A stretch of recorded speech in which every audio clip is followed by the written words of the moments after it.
Ladies and gentlemen, the Granite Furniture Company, with stores in Sugar House, Murray, and Provo, presents... The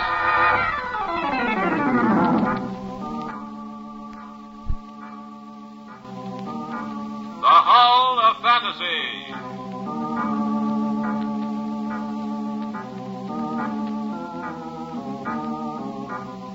Welcome to the Hall of Fantasy. Welcome to the series of radio dramas dedicated to the supernatural, the unusual, and the unknown. Come with me, my friends. We shall descend to the world of the unknown and forbidden, down to the depths where the veil of time is lifted, and the supernatural reigns as king. Come with me and listen to the tale of The Mark of Shame.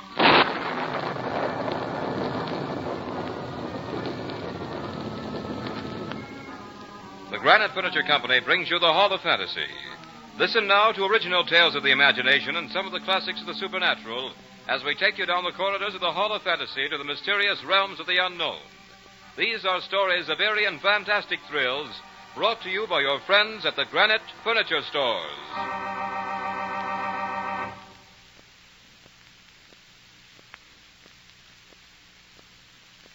And now for tonight's story, an adaptation by Robert Olson entitled The Mark of Shame.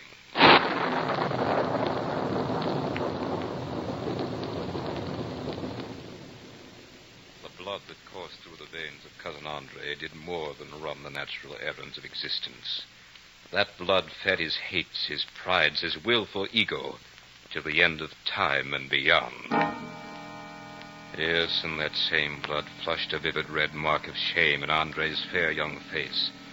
It was phenomenal. Nothing like I'd ever seen before. Nothing, certainly, like the welts on a child's tender back.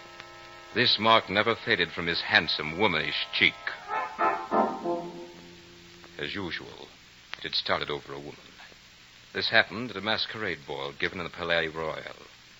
A logical setting for quarrels over women, or privileges, or just quarrels. It was a gay affair. The women who followed in the footsteps of Philip of Orleans were likely grounds for controversy. One could hardly refer to their love as steadfast, for their favors swung from one brightly caped courtier to the other, from a fallen sword to a victorious one, with the swiftness of death itself. But such were our times, and in this colorful gathering, it was not difficult to recognize the predominant shade as a blood red. No need to mention the woman's name. Makes no difference anyway. She was not the issue. The issue was that Andre de Brissac, darling of the court, had been shamed, and I had dealt the smarting blow. I remember that moment with amazing detail.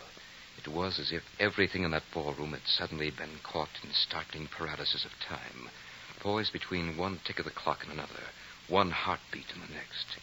Even the note of the music hung suspended, undecided whether to fly out the rich windows or fall in splendor like a Christmas ornament. I remember the dancers caught midway in a step, their faces turned toward me, the frozen gasp of the woman in question, sound that seemed barely to clear her lips, and paused in the awful highlight of that instant. And in Andre's eyes poised the sharp, tempered steel of hatred and humiliation. Then, as if some unseen conductor waved the baton, the room was once more animated. The clock completed its tick, the heart its beat, and the note its soaring flight. The hatred of Andre de Brissac flushed from the eye to the heart to the brain, thence to the voice that made it live in my memory forever. But the most amazing phenomena occurred a moment later, while he still stared at me. For to Andre, there came a crimson blush of shame, clearly outlined by the very form of my hand, in the exact spot where it had landed a flashing, stinging slap. So it was that on that dim August dawn, Andre and I crossed to one of the bridges that led to the ground beyond the church of Saint-Germain-des-Prés to fight a duel over a beautiful viper of the court of Philip of Orleans. Andre stood there opposite me with his two young friends at his side. They were all scoundrels, including my cousin, sorry to say. They seemed eager for this sport. We must have made a strange sight in that golden sunrise hour. We had just come from the Regent Saloon, still in the costumes we'd worn the night before. I was adorned, if adorn is the proper word for it, as a Mississippi Indian, while Andre wore a unique hunting habit, copied from a portrait that hung in the library of Puy-Verdun, the family chateau. The orange and purple of his adornment looked pale in this early light. The mark on his face was all the more vivid. I am ready, cousin. Andre, when this is over, no matter what happens, will you promise me one thing? Please. When this is over, one of us will be standing, the other dead. That's the only promise I care to make now. That's true, Andre. But you forced me into a situation for which I have no appetite. I'm a soldier, Andre. It is my business to cut down my enemy. Now, I'm the better swordsman. That's why we must talk now or not at all. Then if you don't mind, cousin, we'll make it not at all. As for your being a better swordsman, you'll do me the honor of proving your skill. Your curly locks have sabotaged your good judgment, sir. The captivating ladies of the court shall miss their nimble-tongued darling. Oh, but they shan't miss his boorish cousin. Enough of this. On guard. On guard, cousin. You stand well, my merry fellow of fortune. But I could teach you much. Conserve your breath, cousin. Ah, your beautiful face, Andre. Your parry was poor. I saw it tipped with crimson. Your lovely powder bear would swoon to see that. It goes ill for you, I fear. You glowed over a scratch. Andre was really quite skillful, but not skillful enough. My contention that the court's fencing master could never compare to the art of learn or die brutality of battle proved correct. I mortally wounded Andre, and instantly I was mortally sorry. Life had been sweet for him as he lay there on the ground, the golden morning sun giving his beautiful features a pitiful glow. I thought I saw a look of despair come into his eyes. He realized that his lifeblood was ebbing away like a tide that would never return. He beckoned to me, and I walked over to him and knelt at his side. Andre, forgive me. Listen to me, Hector de Berzac. This is not the end of us. I am not done with the earth. Just because my jaw will soon stiffen and my eyes glaze over, they will bury me in the old vault at Puy-Verdun. But that is not the end either. You will be the master of the chateau. They may even laugh to think that Andre has been killed in a duel. They will sing masses to my soul, and I will be done with them all. You have accomplished that, Hector, but you and I have not finished our business. I will be with you when you least know me. Andre de Berzac, with an ugly scar on the face that women have praised and loved. I'll come back when your life is its merriest. At your happiest moment, I will come between you and all that you hold dear. And when this hand is a ghostly thing, dear cousin, I shall drop a poison into your cup of happiness. I shall stand between you and the sun for the rest of your life. Doubt not my will, Hector de Berzac. I can do as I please. And it pleases me to haunt you when I am dead. I did not doubt the iron will of Andre. As he lay his head back on the dewy earth, never to lift it again, the chill breath of early morning touched me with inexpressible loneliness. I looked at him as he lay in his fresh, one world of sleep. How fragile he seemed, built only for lace cuffs and bright buckles. I could see why he had been such a favorite. I could almost, even now, catch the fiery twinkle of those clear eyes. And no one who knew the short manhood of my cousin could deny the great force of his tempestuous nature. No, I looked down upon that young face which I had marked so foully, and was sorry for what I had done, truly sorry. As for the curse, I took no heed of the blasphemous threats. I was a soldier. I had seen many men die for my own sword. Andre had done me a cruel wrong. I couldn't have forgiven it. Men had died cursing me before. Men who had loved life as rapturously as Andre. One more curse was... well, one more curse. I'd put it out of my mind. A very foolish thing to do. Andre's death had made me rich, but I found no pleasure in the wealth. This chateau, which had rung so with the raucous laughter of Andre's friends, became quiet and lonely. None of the servants showed me the slightest sign of friendliness. Even in the village, the children would shrink from me as I rode through. That's why I was so happy when the servant announced that Monsieur le Docteur was waiting to see me. Dr. Corday, I'm delighted, monsieur. Oh, thank you, my lord. I have some medical reports on the patients in the village. I thought you might want to look them over. I know nothing about such things, Corday. If there's no ravaging epidemic, I shall be happy to dispense with it altogether. Oh, there's nothing to fear. The usual aches and our share of deaths and our share of babies. Good, Doctor. Will you join me? Well, I... Do, monsieur. Thank you. Dr. Corday, what do the people in the village say about me? Say? Why, the people love you, my lord. You can dispense with them, my lord, Corday. I'm a soldier, not a court dandy. What do the people really say? Shall I tell you? Of course you should tell me. Why do you suppose I asked you? Oh, monsieur, forgive me. This is a bitter life. I have no taste for it. I'd rather be a soldier. I really would. Well, in that case, you'd be quite interested in hearing what the people of the village say. What is that? That you have sold your soul to the evil one for your cousin's heritage. That's really funny, Doctor. Really very funny. I never wanted this life, never once. I wouldn't hesitate a moment to trade it for a place in His Majesty's troops. What you need is a wife, my lord. A wife? I can't even win the sympathetic ear of a friend, let alone the heart of a lady. It's a very gay season in Paris right now, my lord. You should find an angel there to take compassion on you. Paris? A marvelous idea. At least I can be my own man there. Doctor, I'm grateful for your visit. Come in again when I return. With a wife? Who knows?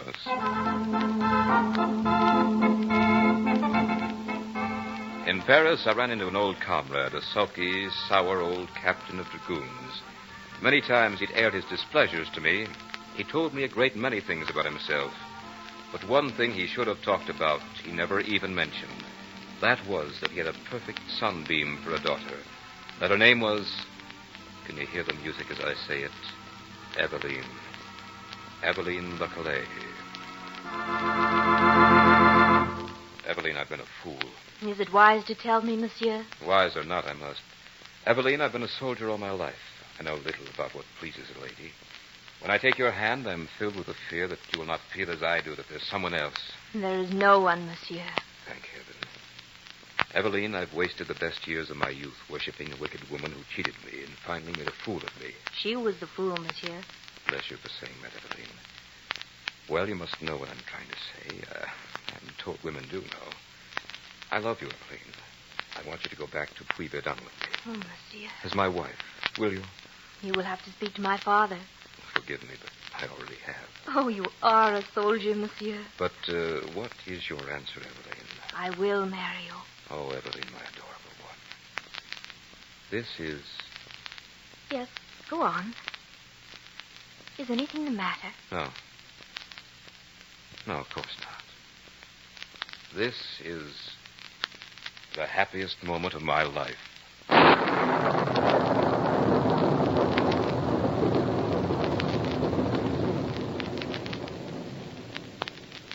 You are listening to The Mark of Shame on tonight's journey down the corridors of the Hall of Fantasy. Brought to you by your friends at the Granite Furniture Company, with stores in Sugar House, Murray, and Provo. And now, back to tonight's story, The Mark of Shame. Puy-Verdun was not the sordid, lonely place I had left. The difference was my charming bride. Now, when I rode through the village, the children actually crowded about our carriage. They no longer feared the de Bissac who sat beside the lady. Her charities had won her their love and transformed the gloomy lord into a gentle master. They even forgot the untimely death of my cousin. And I no longer hesitated with that strange catch in my throat to tell her about it. Eveline, I never knew I could be so happy. I too, Hector. I'm happier than I ever dreamed. Even the villagers feel it. They used to avoid me like a plague. You only imagine that. Why should they avoid such a gentle master? Maybe it's because you've made me so, Eveline. I feel like a traveler who's just been transplanted from the frozen Arctic wastes to the heart of some green and friendly valley. It's almost... Oh, I don't know, darling. Sometimes I doubt it. Why, dearest? It seems almost fantastic to be so happy. I could be aroused so rudely at any moment with a coarse shout of reality. You aren't dreaming, husband. I won't allow it. For, you know, if you were, I would be too, and I wouldn't like that. See what I mean? Nothing like this ever happened to me before. It's like standing in the bright sun. Hector? Yes? Who's the lord of the chateau nearest to this? What? Who is he, Hector? Darling, don't you realize that this is the only chateau within 40 miles? That's strange. Why? Because I saw him again yesterday. Him? Whom did you see? I don't know now. Suppose you tell me about it. Well, in my walks about the park and woods in the past month, I keep meeting a man who appears to be of a noble rank. Of noble rank? Are you sure you don't mean a peasant? No, his dress and his bearing was that of a nobleman. I couldn't have mistaken that. I imagined that he must occupy some chateau near Puy-Verdun. That's not possible, Eveline. We're in the heart of a desolate region. No, that couldn't be possible. Well, come here a moment. Yes, monsieur? See the picture there on the wall? This one, monsieur? No, the one next to it. That's right. I want you to... Yes, monsieur? I want a curtain hung over that picture as soon as possible, understand? Oui, monsieur. Good. Now bring some tea to your lady's drawing room. In spite of myself, I was disturbed by Eveline's visitant. That night I asked her more about it. Eveline, this man you say you saw... Say I saw. I did, in fact, I do see him. How often? Every day.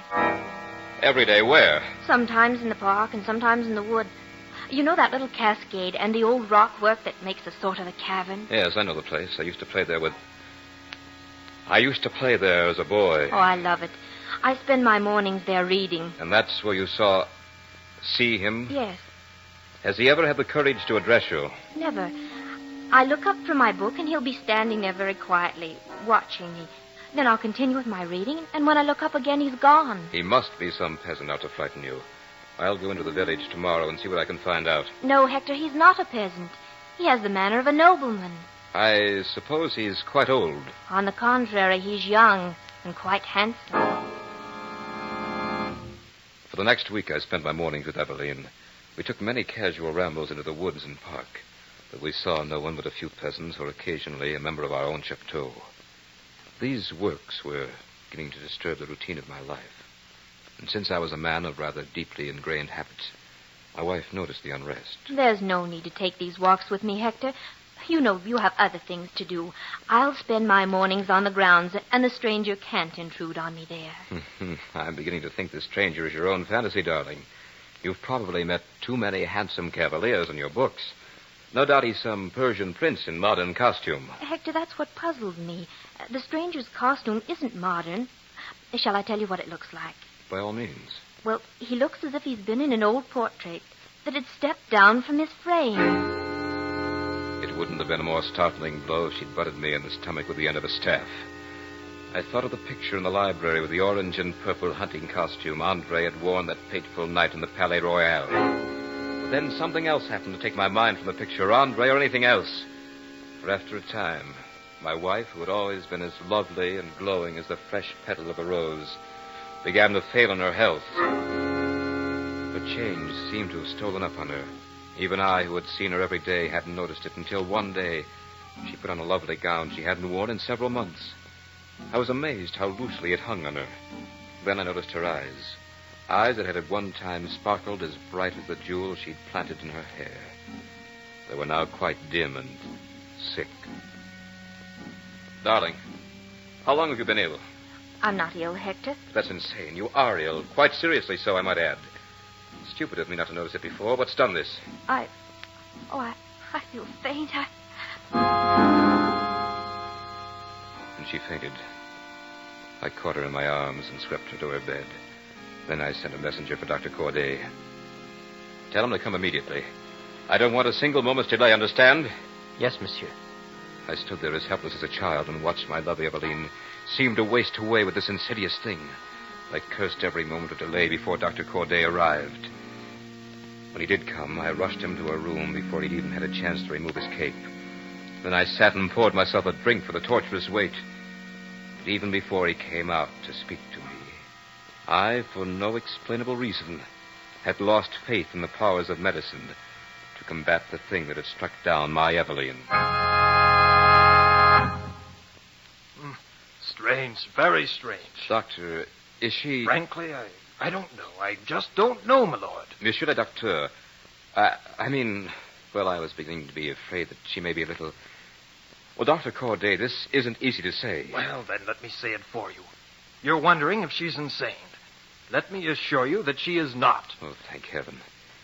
She's been seeing some... Well... Oh, you mean this strange visitant? Oh, yes, she spoke of it. It's possible that she may be suffering from some sort of illusion at that. But she's so rational on all the other accounts. I think that this person is quite real, at least to the eye. Usually, a monomaniac tells very incoherent stories of their illusions. Hers is no such thing. She speaks as calmly and rationally as you and I. Are you positive that there is no one who can encounter her in her walks about the garden? I don't see how. The moat is 10 feet wide and continually flooded with water. Raoul keeps the lock secured day and night. No, I don't see how it's possible. Well, perhaps someone related to your household in some way. A young man with a fair womanish face and a crimson scar that looks as if it might have been the mark of a violent blow. Oh, no. The dress doctor. How is he dressed? In a hunting costume. A purple and orange hunting costume. Doctor, this... Oh, no. What can I do? Right now, my lord, you'd better go in and see Lady de Bersac. She's asked for you. Darling, how are you? Oh, Hector. Evelyn, why haven't you told me? The doctor says you've seen the stranger again. I see him every day. That's what's killing me. I rushed down to the library, took down the portrait, and showed it to my wife. She looked at it and trembled like a leaf. She clung to me as if she were about to fall into some nameless chasm. It's witchcraft. The costume is the very same. Then she described his face to me, line for line, even to the cruel mark my hand had left. I knew that Andre de Bersac had come back to keep his promise. I took Evelyn away. We traveled through the southern provinces and on into the heart of Switzerland. I wanted to outdistance the Phantom. It was no good. He followed us everywhere we went. Never did I see him. Always Evelyn. That type of vengeance had Andre's touch. He used my wife's innocent heart as his cruel weapon. His constant, unholy intrusion was destroying her. Nor could I shield her or drive Andre from her. He's here even now, Hector. As you stand there and I here, he stands between us. He'll never let me rest nor let me forget him. Thus it was I fought like a madman against something I couldn't see, fought through this terrible void to get back to the side of my beloved wife. And then, a short time later, we were in a Tyrolean village. It was a brilliant moonlit night. I was about to speak a word of encouragement to Evelyn when she spoke. Hector, I'm going to tell you something so strange and terrible that you'll probably hate me forever. Hate you? Why, my poor darling. Oh, no, please don't sympathize with me. I won't be able to tell you, and I must tell you, I must. Darling, you're just tired. What you need is some rest. Hector, I'm dying. No. No, Evelyn, you're not. Yes, I know it. That's why I must say what I have to say. I won't listen. You must listen. At first, when I began to see the stranger in the park, I shrank from him. He seemed terrible to me. Day after day he came. Then one day I wasn't afraid anymore. I found that I was thinking about him, watching for him. Then for a while I didn't see him. Was that when I was with you? Yes. Even then, when I was with you, I found that I was desolate without him. Evelyn, you don't know what you're saying. Oh, believe me, Hector, I do. I wouldn't blame you if you killed me. But I began to count the hours to the time when I'd see him next. He took all the old joys from my heart and left me nothing but the unholy pleasure of his presence.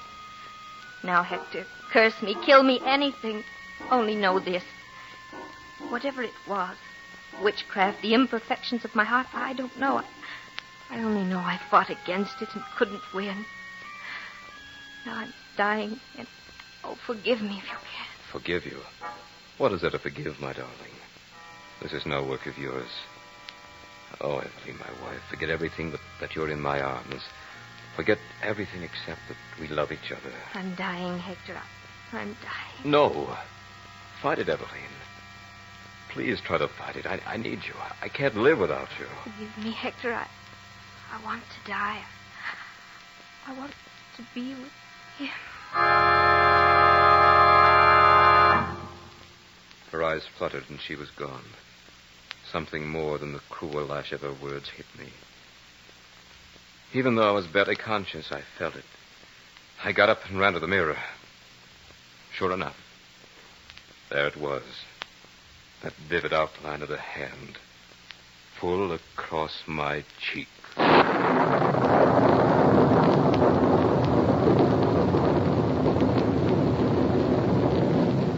runs the tale of The Mark of Shame.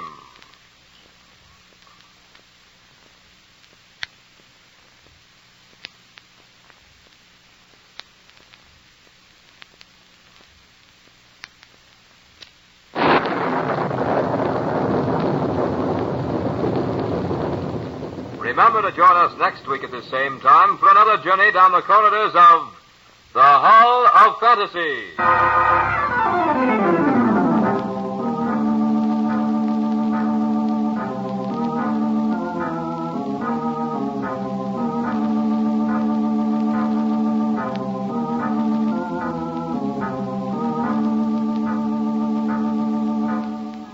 Tonight's program was adapted from Miss Bratton's story, Eveline's Visitant, by Robert Olson.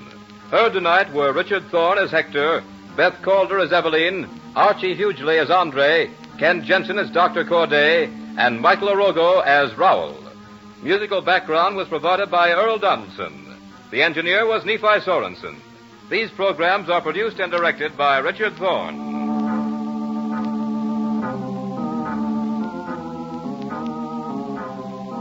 Remember, be with us again next Sunday night on call at 9:30 when the Granite Furniture Stores in Sugar House, Murray, and Provo will take you on another journey down the corridors of the Hall of Fantasy.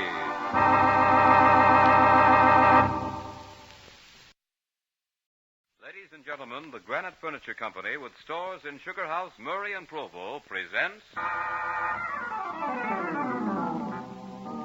The Hall of Fantasy. Welcome to the Hall of Fantasy. Welcome to the series of radio dramas dedicated to the supernatural, the unusual, and the unknown. Come with me, my friends. We shall descend to the world of the unknown and forbidden, down to the depths where the veil of time is lifted, and the supernatural reigns as king. Come with me and listen to the tale of Markheim.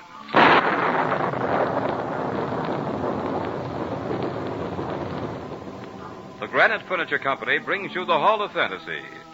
Listen now to original tales of the imagination and some of the classics of the supernatural as we take you down the corridors of the Hall of Fantasy to the mysterious realms of the unknown. These are stories of eerie and fantastic thrills brought to you by your friends at the Granite Furniture Stores.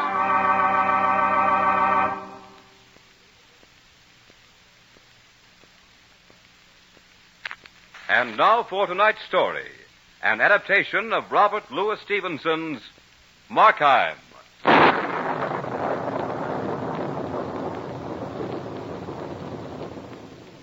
They said that Markheim's first great crime was that he had committed murder.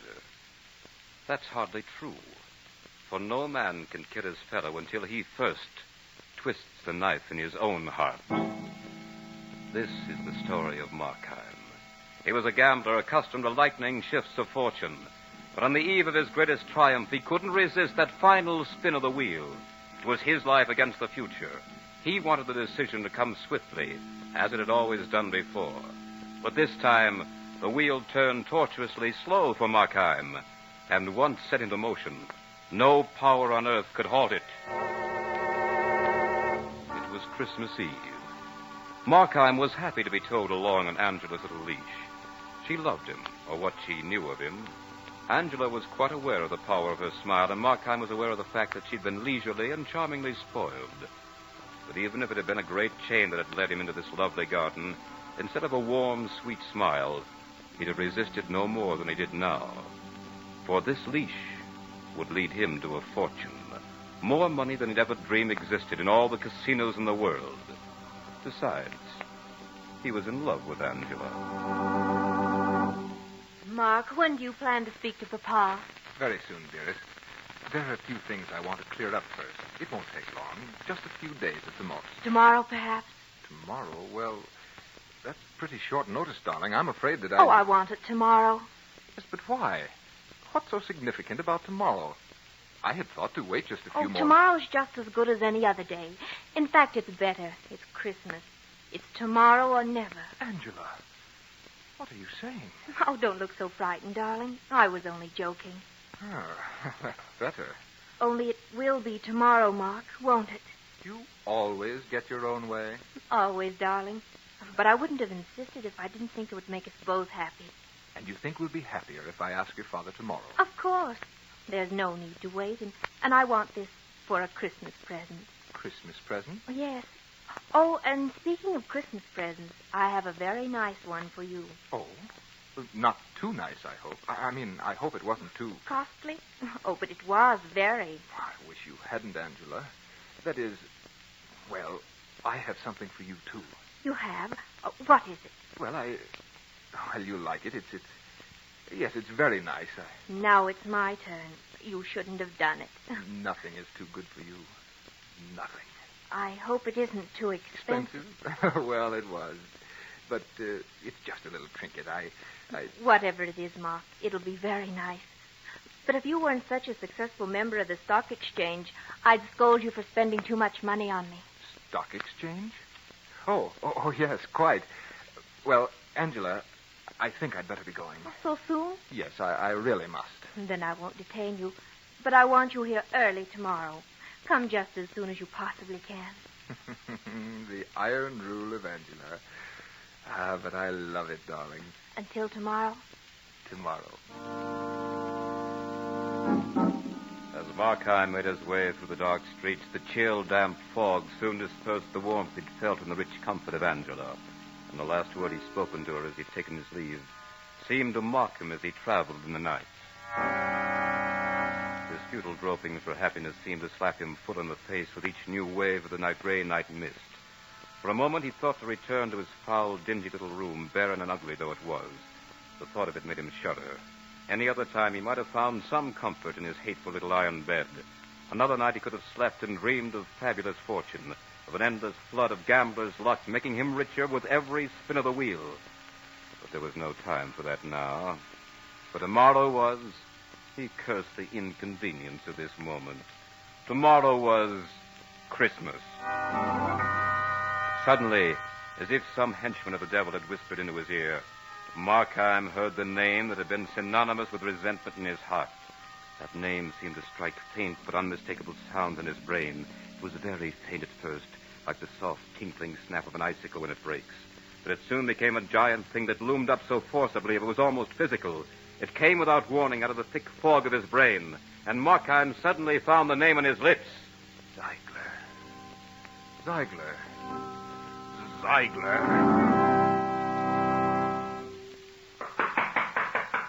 What do you want? It's you, Markheim. Let me in, Ziegler. On Christmas Eve? Can't you see I'm closed? Open up. I've got to see you right away. All right. What kind of trouble are you in this time? Well, come on in. I don't want all that cold and damp creeping in. I've enough aches already. Yes. Merry Christmas. What's your errand? You do a pretty good business here, don't you, Ziegler? You didn't come to talk about my books. What did you come for? I told you the last time that I wouldn't take any more of your stolen goods. I didn't come to sell anything, Ziegler. My uncle's cabinets are disgustingly empty these days. He's moved his collection. I don't wonder at that. Your uncle is a remarkable collector. His items were rare indeed. It must have been quite a blow to him when he discovered that they were disappearing so methodically. It was more of a blow to me, I assure you. He booted me clean out of the place. I was taking an awful chance myself handling that stuff. An awful chance. But at an awful profit, Ziegler. What good's a profit when you once get the yard after you? Well, if you didn't come here to sell, what did you come for? To buy. I want to buy a Christmas present for a lady. You'll pay dearly coming in on me like this. You know I've put up my shutters and I'm refusing business. You won't refuse my business, Ziegler. You won't be getting any bargains either. You'll have to pay for both my time and your rather surly manner, young fellow. I suppose you can pay? Don't worry about that. Then you can pay it someone's way. I've done very well in the stock exchange. And, likely as not, I'll do much better soon. My errand today is very simple. I'm really quite sorry, Ziegler, that I have to disturb you this way, but It's a little matter I overlooked until this late hour. I must have this little compliment ready before morning. And, you know, a man would be a fool to deliberately harm his chances of a wealthy marriage. Well, let that be it then. You've been a good customer, and if you have a chance, you should tell me for a fortunate marriage. I don't want to be an obstacle. Now, here's a nice object. Your lady is certain to favor it. It's a hand mirror, guaranteed 15th century. It's from a fine collection. Whose collection, Ziegler? In the interest of my customer, I withhold the name, if you don't mind. He was, shall we say, somewhat like yourself, the nephew of a remarkable collector. The pointed remarks of this unscrupulous old dealer suddenly flushed Markheim's calm with waves of passionate resentment. But they passed, leaving nothing but a slightly emotional residue and a slight nervous trembling in his hands. He took the mirror Ziegler held out to him. Surely you do not propose this for a Christmas present. Why not? Your lady should be very happy to have such a fine item. And every time she looks at herself in it, she'll think of her sterling husband. Your manner is likely to cost you something before long, Ziegler. So you suggest a thing like this. Look at it. Look at yourself in it. Though I dare say you'd look little better any other way. But look at it. Your future lady must be difficult to please, sir. I am buying a lady's Christmas present, not some monstrous souvenir of the sins and follies of the past. Certainly not that grim thing. You weren't actually serious about pawning that off on me, were you? Quite serious, sir. What are you made of, Ziegler? What keeps your dry old heart at work these overtime years? You certainly must have a few thoughts now and then of something beside your miserable little existence. Are you joking with me, Markheim? You'll find it on the sale price if you are. Everything about you can be found on the sale price, Ziegler. Come, what's the purpose of this talk? Christmas Eve, man. See how the world scurries by outside? They're all touched with a very warm, friendly spirit. What does your life consist of tonight but a hand for grabbing money and a safe for hoarding it? Is that all? You've drunk too much to the health of your lady, I think. Ah, then you have been in love. Tell me of those golden moments of yours, Ziegler. Tell me all about them. I have no time for such things. I have no time for this foolishness either. Do you take the glass or not? Yeah, but let's not be hasty. A pleasant talk, a pleasant walk. How does that go? Well, pleasant it is, Ziegler, and I must not hurry away from any pleasure, even one as doubtful as this. Each instant is a precipice, Ziegler, a very high precipice. If we hurry, we fall and dash ourselves to 1,000 meaningless pieces. Yes, if we hurry, we fall, Ziegler. Let's take our time this fine evening. Let us tear away the masks that hide us from each other. Who knows? We might even be friends. I have my books to balance tonight, Markheim. Either make your purchase, or I have to thank you to leave the shop. To be sure. There is no time for being friends, is there? Show me something else, then. Show me something else, Ziegler. There was something in Markheim's voice just then. It couldn't have been the words themselves. It was a tone or a light that flashed in his eye. But it filled the little dealer with an unexplainable terror. He'd turned and was about to climb the small ladder that would take him to a little object art on a higher shelf, when suddenly Markheim poised a little dagger high in the air. It flashed only a fraction of a lightning bolt. This is for you, Ziegler, and a very Merry Christmas. Ziegler thrashed at the shelves like a chicken. Then he fell to the floor, and flesh seemed to telescope into flesh as he settled into a senseless little pile. Markheim stared at it through eyes that had suddenly seen too much. A single tick of the old clock seemed almost to buffet him into unconsciousness. His lips parted to speak. Must not hurry. Each instant, the precipice. Yes. Ziegler, stand up! Stand up and speak to me!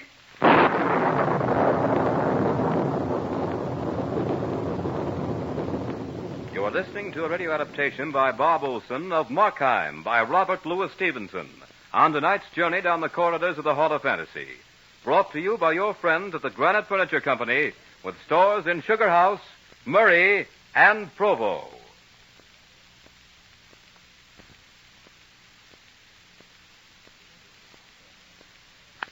And now back to tonight's story of Markheim. Markheim the gambler wagered his life and became Markheim the murderer. In one swift blow, he'd cut himself away from any part of the world he'd known. That's why no one can tell his story now but Markheim himself. I stood there, my hand still clinging loosely to the dagger. That hand that seemed to have no relationship to the rest of my body. I looked about me. The candle on the counter caught a chill draft and was wagging like the tail of an excited puppy. I steadied myself, for the room was heaving and tossing like a schooner in a storm. Hundreds of feet away, it seemed, the door was slightly ajar. Through this opening, a long, slim finger of light pointed accusingly at the very spot I stood. I leaped aside. A shiver of fright shocked through me as I realized the stupidity of the motion. I looked at the body of Ziegler. It lay there like a listless sack of sawdust. As suddenly as had the fright, a wave of calm came over me. I looked again at the body. It was nothing. Yes, there was nothing there to be afraid of. A hunk of lifeless something that had once been a man. The clock ticked on, but no longer affected the day of this thing on the floor. Yes, it was nothing. It had suddenly lost meaning to Ziegler, to the shop, to everyone but me. But that security didn't last. I looked again, saw the deep color forming about this haggard heap. That blood, it was still alive. What if it found a voice? What if this flesh should raise a cry that could be heard all over England and thence... Where? And it would take up its endless flight around the earth. It would never be still again. Never. Time. I must have time. Oh, but time had such a raucous voice. Yes, what is time? A new precipice each instant. Each tick of the clock was a new danger. I picked up the candle, started about the room, filling my pockets with the treasures of art that Ziegler had gained so craftily and guarded so fiendishly. I saw things that terrified me. Things that turned out to be my own shadow. I'd catch a reflection of myself in a rack of mirrors, rich imported glasses that sent a new fear to wilt my nerves. For each time I looked, I saw a hostile sea of my own eyes spying on me. 1,000 questions flashed across my world of hysteria. Why had I used a knife? Why hadn't I chosen a more quiet hour? Why had I killed him at all? And then there were more. Where was the servant girl now? When would she be back? How much time did I have? Yes, how much time? When would the world know of what I had done? When would Angela know? Oh, you fool. My brain became a racetrack for nightmares. There seemed to be something terrifying about the normal as ever rhythm of the footsteps out in the street. They must know about the thundering riot in this house. How could they help it? I began to fear nature herself. I expected her to break her own laws to accomplish my own personal destruction. Yes, what if the walls should suddenly fail to hide me? If the prying eyes of London should gain the power to see beyond nature's barriers? Then another vision came to me in this room that was pulsating so with clamor and silence alike. Yes, all the old women of London started to rock feverishly in their chairs and began to weave a rope with which I was soon to be hung. I knew I was tottering on the brink of the final shock that would send me screaming my guilt to the world if I didn't take hold of myself. But one thing I was rapturously grateful for. I was alone. I was alone. No. Ziegler, open up. Answer your door, Ziegler.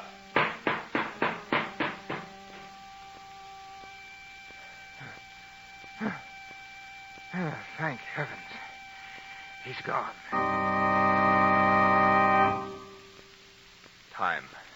Time. Yes, I must have time. Others will come. The girl. I must get the money. No time to waste. I walked over to the body, shoved it with my foot.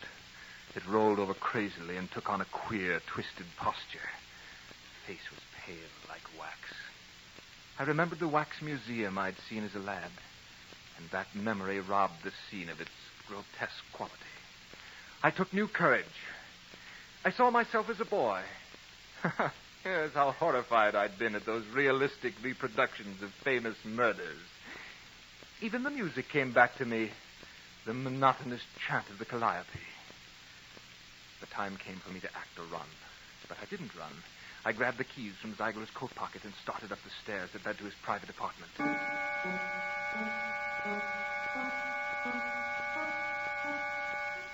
were 24 steps and 24 separate torches that led to the drawing room where I knew I'd find the safe. As I walked, I seemed to hear the echo of another footstep coming from behind me. Now I was at the top. I pulled open the door, entered, and bolted it behind me. The sense that I was not alone in this house was about to drive me mad. I longed to be in my shoddy little room, away from the eyes that were constantly dancing about in this house. Every man who walked became an avenger and sought stealthily for some scrap of evidence that would curse me forever. I thought of Angela, not long, just the length of a breath or so, but I heard her voice in hollow mockery. Tomorrow or never, Ma. Tomorrow or never. Yes. She said she was only joking. She thought she was only joking. I was before the safe. The finale of this little drama. I fumbled with the keys. There must have been 50 in all. And again, the rush of time began to make me tremble with uncontrollable anxiety. Time. If I ran out of time, this nightmare could have no meaning at all. I shot a glance at the door. Nothing stirred. Yes, I was satisfied that I must be alone. It was quiet here. Even my heart began to slow down a little. Suddenly, another sound broke the stillness. It came from the nearby church. The organ was playing a familiar hymn. I listened.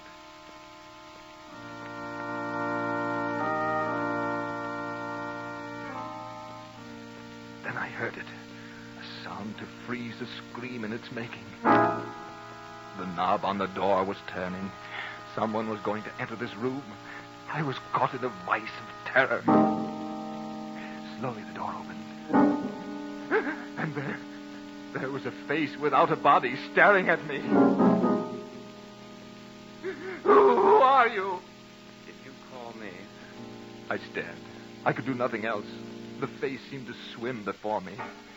It seemed a familiar face. No, it wasn't familiar either. Oh, what was that face? It belonged to neither heaven or earth. What do you want of me? I came to see you. See me? How did you know that I was here? You told me. I told you? Not directly, perhaps. Then you really do know me? Right down to the soul. Are you the devil? Does it matter? Oh, yes, but you knew me some time ago. Yes, thank heaven you don't know about the murder. Oh, but I do. I came to warn you that the servant girl has left her sweetheart early tonight and is on her way home now. Now? Yes. Shall I tell you what she brings with her for your Christmas? What? The gallows. Now you must hurry. Shall I tell you where to find the money? For what price? It's a Christmas gift. What are you going to do with me? You know that I'm really not evil. I had no heart for these things. Yours will probably be a deathbed repentance. I have no concern with that. I'm interested in you only as long as you are alive. But why do you do this at all? Can't you see that my hands are red? Don't you realize that I've murdered the little dealer? Yes. Then why do you stop with me? Because your name is Markheim. Yes. My name is Markheim. You know that I'm made up of evil and of good. You'll see that they don't destroy the good to avenge the evil. You will help me, won't you? This money you're about to take, how will you use it? On the stock exchange. But that's where you've already lost thousands. Yes, but this time I have a sure thing. You will lose again, Markheim. You know? I do. But I'll save out half. You will lose that, too. Oh, if that happens, if I do lose again, what next? Yes, I'll start over with Angela. You have lived for 36 years, Markheim. 15 years ago, you would have shuddered at the thought of stealing. 3 years ago, the name of murder would have made you ill. Who knows, Markheim, what you might embrace in the next 5 years? But I still have good in me. Tell me, have you grown any better at all in the past few years? I can remember when I was a boy. Yes. I still love the things that I loved then. But are you better than you were then? No. And you still want me to help you get the money? Remember 3 years ago, Markheim? Weren't you seen in a little chapel? Yes, I was there. I meant to go back. And didn't you raise your voice louder than the others in the hymn? Yes, but... Where are you going? We part company here. Time has run out. That's the maid, you see. The maid. What shall I do? Why not do what you did with Dieter? Here's your last great danger. One more swift blow, and you can finish at your leisure. Don't go. Don't leave me. He's gone. My last great danger. Yes. There is nothing left to do but... I took the little dagger from my coat pocket and crept down the stairs. 24 steps to...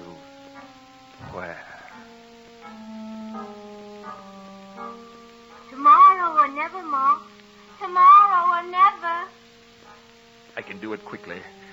I'll tell her old Ziegler is ill. Yes, now don't crack a smile, Markheim. Whatever you do, don't overact. But curse the thing that made me lose all this precious time with talk. Yes, too late now, though. Much too late. Too late. There's no more time for you, Markheim. You again. Who are you, anyway? The door, Markheim. Here's your chance. Open the door. First, tell me who you are. Don't you know?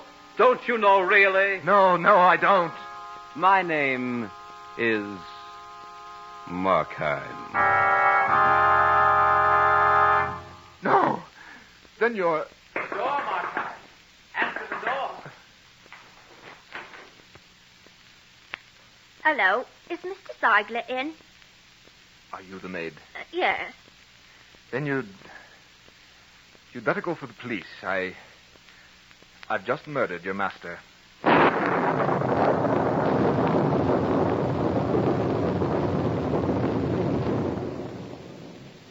So runs the tale of Markheim.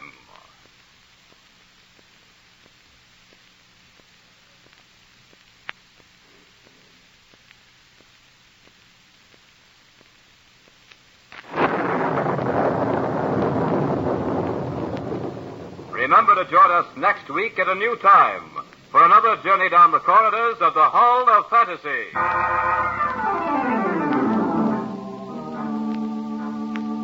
Tonight's program was adapted by Robert Olson from the story by Robert Louis Stevenson. Heard tonight were Carl Grayson as Markheim, Richard Harcourt as the narrator, Beth Calder as Angela, and Richard Thorne as Ziegler. Musical background was provided by Earl Donaldson. The engineer was Nephi Sorensen. These programs are produced and directed by Richard Thorne.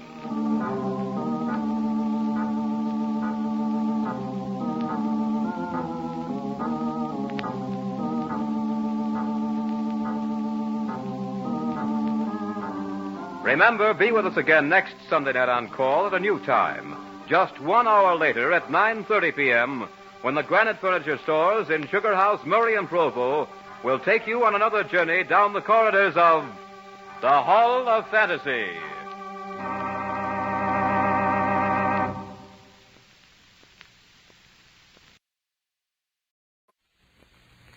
Ladies and gentlemen, the Granite Furniture Company with stores in Sugar House, Murray and Provo presents... The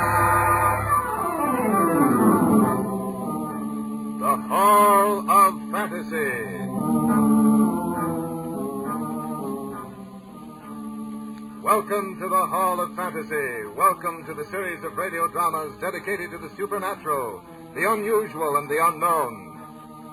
Come with me, my friends. We shall descend to the world of the unknown and forbidden, down to the depths where the veil of time is lifted and the supernatural reigns as king. Come with me and listen to the tale of Man-Size in Marble. The Granite Furniture Company brings you the Hall of Fantasy. Listen now to original tales of the imagination and some of the classics of the supernatural as we take you down the corridors of the Hall of Fantasy to the mysterious realms of the unknown. These are stories of eerie and fantastic thrills, brought to you by your friends at the Granite Furniture Stores.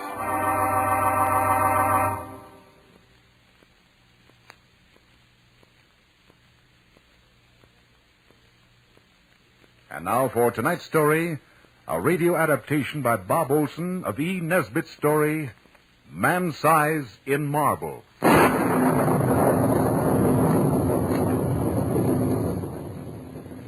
villagers called it a delusion. That explanation gave them some comfort. Since it will give you comfort also, I'll say no more about it, except that it's difficult to understand how hallucinations can commit murder. Ours was one of those marriages on a dime. I'd been doing a bit of painting in those days and never knew what it was to have the money I really needed. But then Laura knew this before she married me. Well, we'll get along if we're careful. You can paint and I'll write articles for the magazines. Living in town will be out of the question, dear. Well, we can find some little place in the country. As long as it's picturesque and sanitary. It doesn't matter where it is. And so we spent our honeymoon lightheartedly looking for a place that was both sanitary and picturesque, the two qualities that rarely keep company in one cottage. Little rose-covered trellises would invariably hide the corruption that lurked inside. We'd looked so hard and were so confused by the eloquence of house agents that we seriously began to doubt if we could tell a house from a haystack, even if we found one. But when we came out to the little village of Brenzett and thence 2 miles out to see the famous little church, our search was ended. For there, just 2 fields away, was the cottage. Picturesque it was, for it was long and low, with rooms taking off in unexpected directions. 2 of the rooms were of ancient stonework, now covered with moss and ivy. It was all that remained of a huge manor that had stood here years ago. Around these rooms had risen the cottage as it stood this day quite by itself. Our nearest neighbor was a jolly Scotch doctor, McCarthy by name, whose cottage was a little distance down the lane. Our new home nestled cozily against a low hill and looked out across the marsh meadows to the sea. Yes, it was a pretty cottage. Though stripped of its roses and jasmine, it would no doubt have been hideous. The rent was absurdly cheap, and it seemed quite likely that between the 2 of us, we could keep the kettle simmering.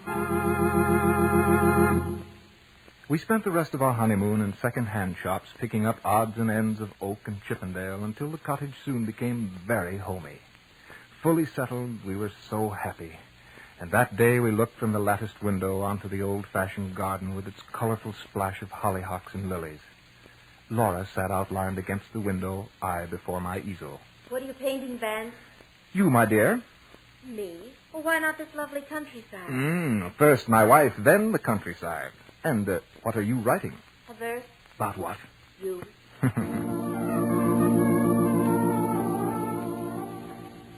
It was a gay life, the sort that only the quite humble or the very rich could enjoy. Our fortune was added to when we found Mrs. Dorman, a tall peasant woman with a good face and figure to keep house for us. Laura was delighted with her, for Mrs. Dorman was full of stories of the past, stories of the smugglers and highwaymen who dominated this part of England, cutting purses and throats with equal zest. Better still were her stories about the things that walked and the sights that one met of a starry night. They gave Laura a good deal of material for her articles. Old wives' tales, I called them. 3 months passed quickly. We hadn't had a single quarrel. That's why it startled me when on the return from a visit to Dr. McCarthy, Laura, who had always been so happy, rushed to my arms and buried her dark little head on my shoulder and wept. Laura, what is it? It's Mrs. Dorman. Well, what about Mrs. Dorman? She's leaving us.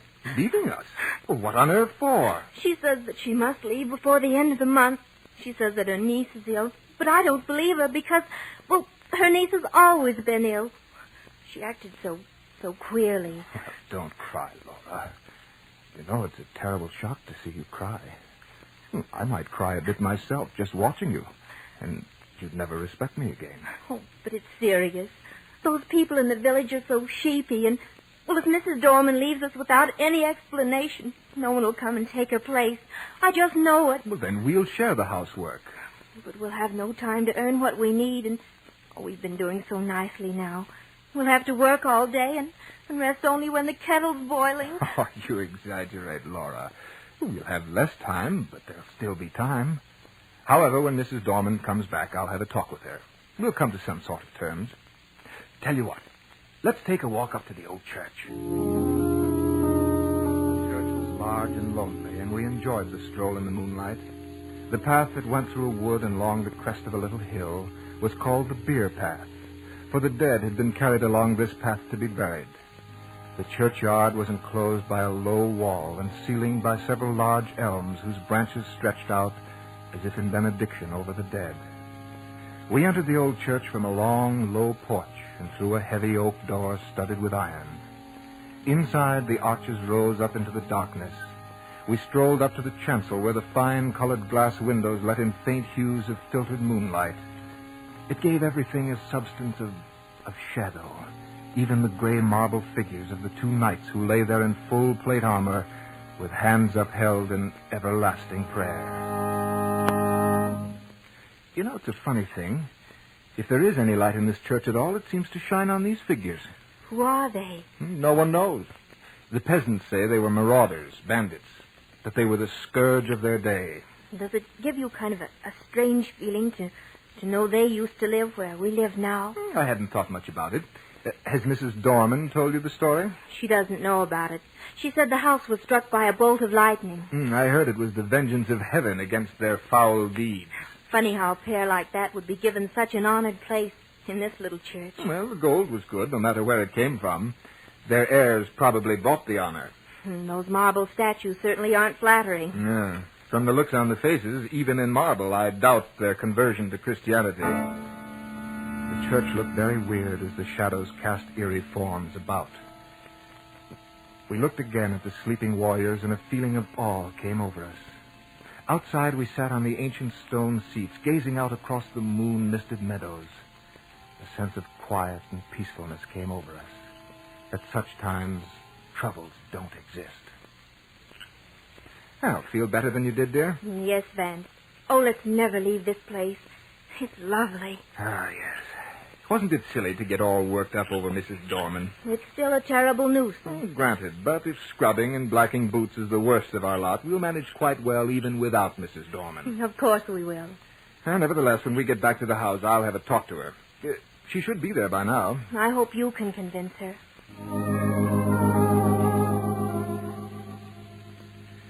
Mrs. Dorman, what's this I hear about your leaving? Well, I'd like to leave before the end of the month, sir. Well, aren't you happy here? Maybe you'd like a raise in your wages. It's not that, sir. You and your lady have been most kind. Well, then, suppose we work it out so that you can stay. No, Mr. Longan, I'd rather leave. My niece is ill. Yes, I know, but she's been ill all along. Would you consider staying on for another month? No, sir. I want to leave before Thursday. But this is Monday, woman. That's rather short notice. I'll tell you what. Stay on until next week. Maybe I can come back next week. But why must you go this week? Well, speak up. It's this house, sir. This house? Well, what about it?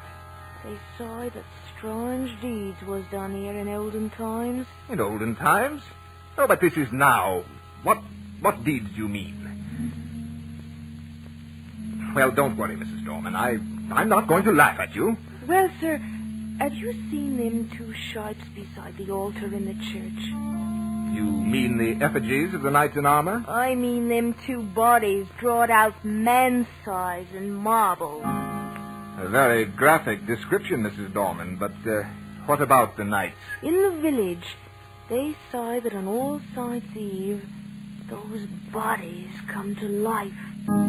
Those marble statues? They say that they rise up from their slabs and walks down the aisle in their marble. Then when the church clock strikes 11, they come out into the night and walks over the grave. But how do you suppose When the night has been wet, there was the marks of their feet along the bier path. Well, where do they go? Back to their home. Their home? But their home was... In this house. Well, did anyone ever see this happen? I ain't saying. All I know is what I know. Who was living here last year? No one, sir. The lady who owned the house spent the summer here, but she always went up to London a good month before the night. And so you think you must go? Yes, sir. My niece is ill. Oh, your niece. Oh, very well, Mrs. Dorman. Go if you think you must. But don't say anything about this to Mrs. Langham. Must you go, Mrs. Dorman? Yes, ma'am. This is Thursday. I can't stay no longer. It's going to put quite a load on us. Don't try to do too much, Mrs. Langham. If there's anything I can do next week, well, I won't mind in the least. Thank you. Oh, but we'll try to manage. And whatever you do, lock the door early tomorrow night and mark the sign of the cross over it. What do you mean? That's Mrs. Dorman's little Halloween joke, dear. It's no joke. And if you ask me... Goodbye, Mrs. Dorman. Goodbye. And don't forget what I said. What did she mean, then? Nothing, dear. Mrs. Dorman is just a superstitious old biddy, that's all. I would have looked forward to Friday a much happier man if I could have believed what I had just told Laura. But Friday came, the day before All Saints' Eve, the day this story ends. In fact, the day that gave this story its horrible substance.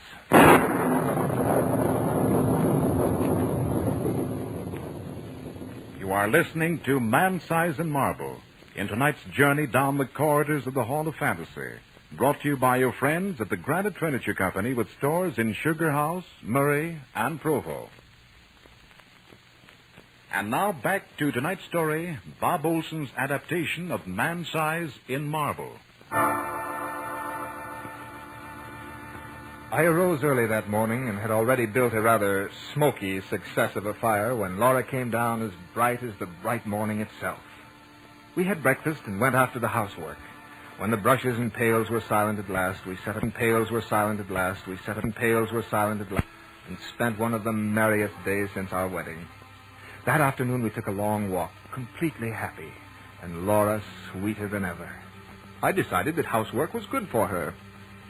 We watched the deep flame of sunset as it slowly faded to a dull gray, and then walked back to the cottage hand in hand without a word. Once inside, we sat in the parlor and seemed to settle into a deep silence. I thought it was a happy silence, and what I asked Laura had no particular significance at the time. You seem sad, Laura. I was surprised at her answer. Yes, I don't think I feel quite well. I've had the shivers, and it isn't cold, is it? No, unless it's one of those nasty mists that creep up from the marsh. There is no mist, dear. Doesn't seem to be at that. No mist. In that case, darling, you're not entitled to a chill. Sorry. Vance. Mm-hmm. Do you ever have a presentiment of evil? Don't believe in them. I do. When my father died, he was away in North Scotland. But the night he died, I knew it. Oh, forgive me, Vance. Come and light up the candles on the piano, and we'll play one of our duets.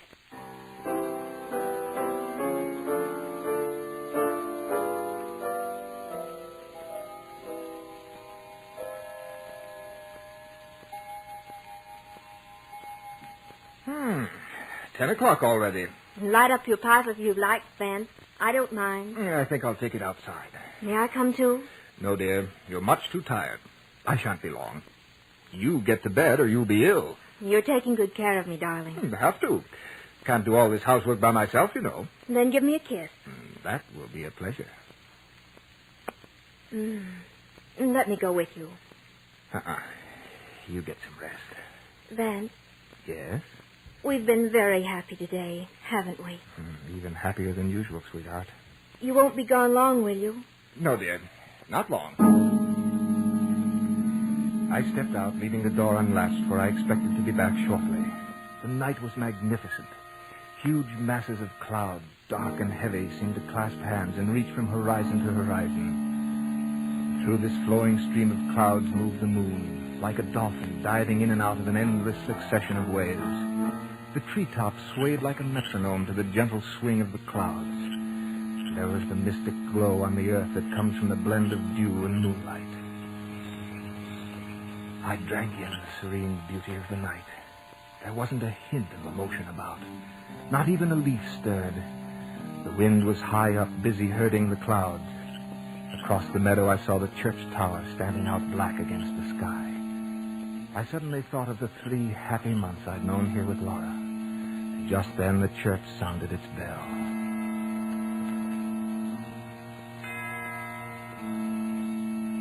Hey, 11 o'clock. I should be getting back to the house. But first, I think I'll visit the church.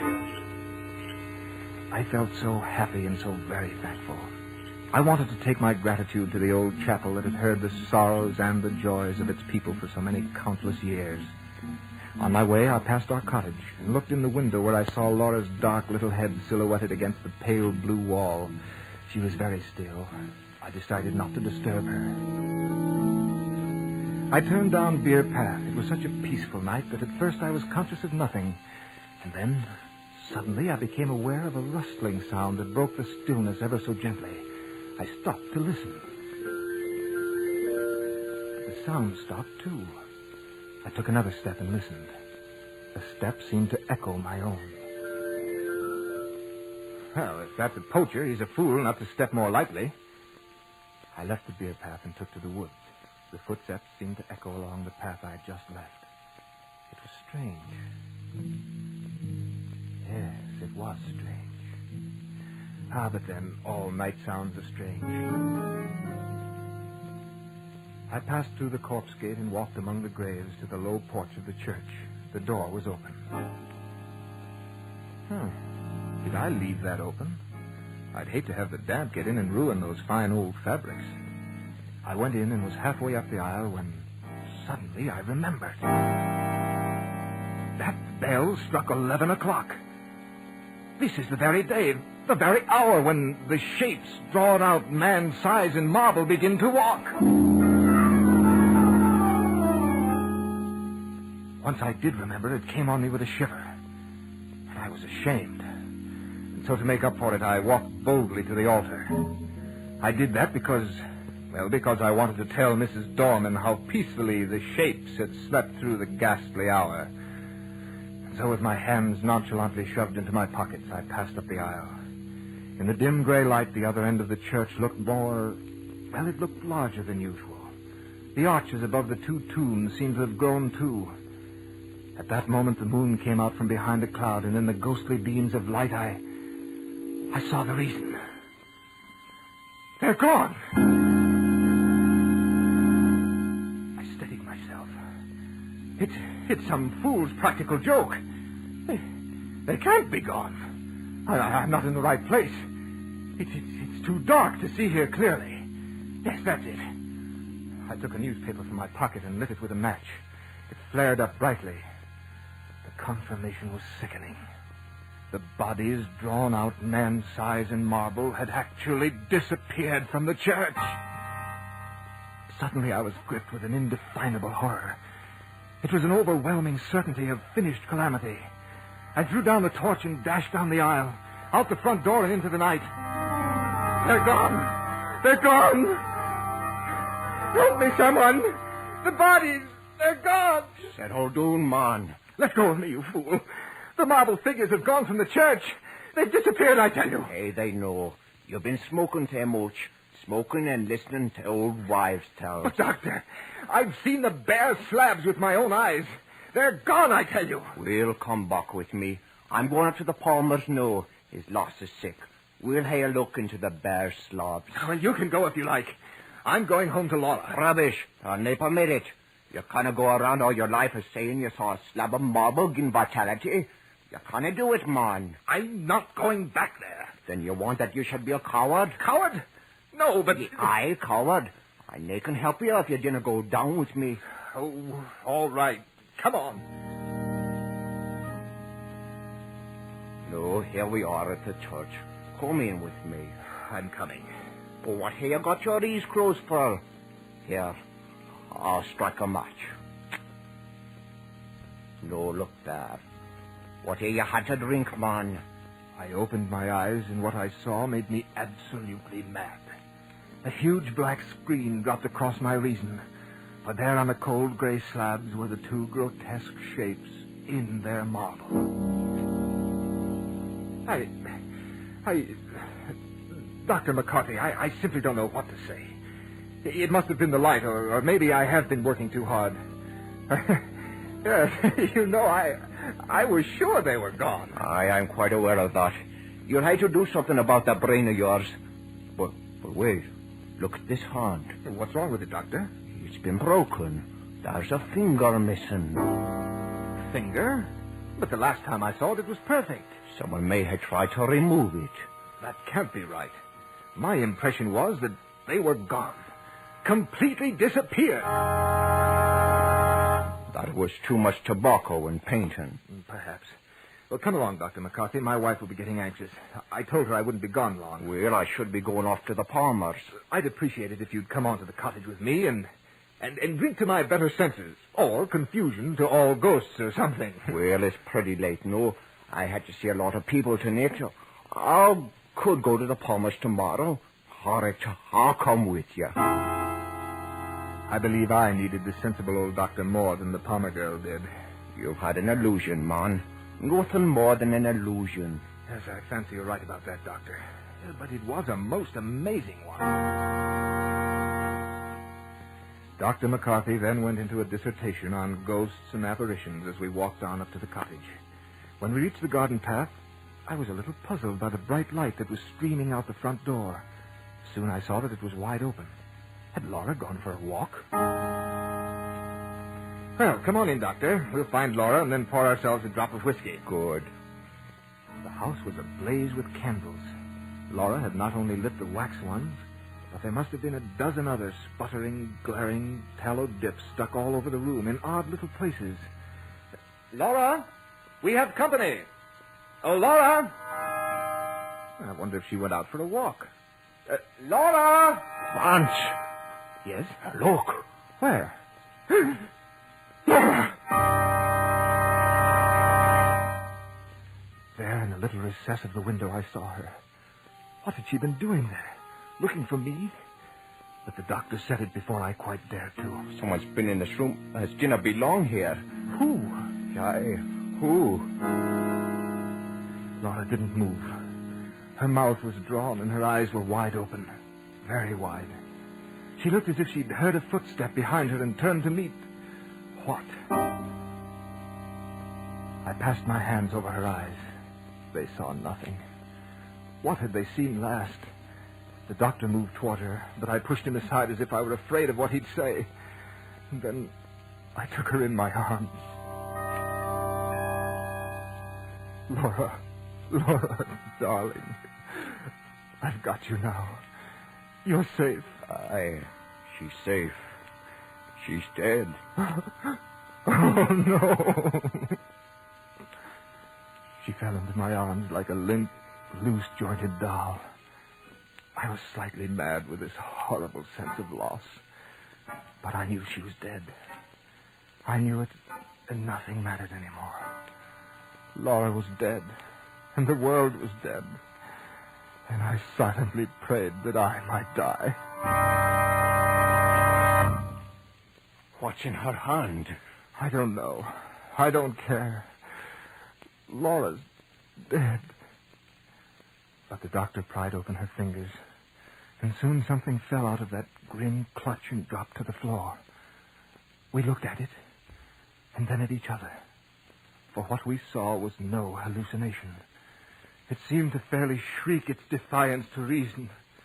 For there on the floor was a gray marble finger. And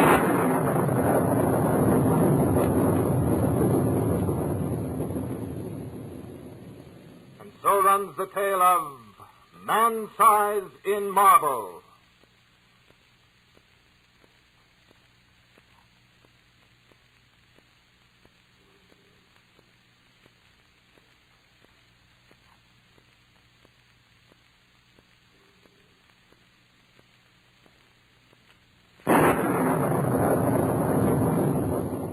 Remember to join us next week at the same time for another journey down the corridors of the Hall of Fantasy.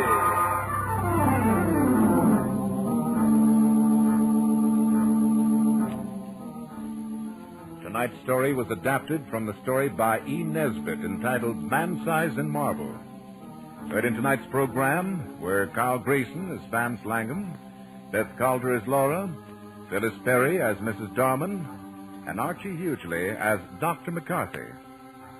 Musical background was provided by Earl Donaldson. The technical supervisor was Nephi Sorensen. This program was written by Bob Olson and produced and directed by Richard Thorne.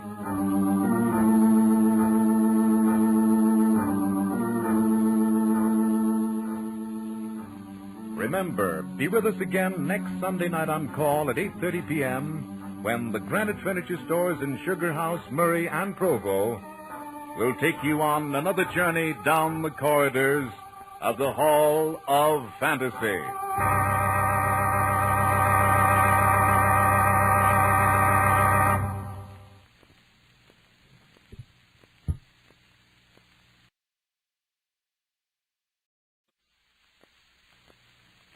Ladies and gentlemen, the Granite Furniture Company, with stores in Sugar House, Murray, and Provo, presents The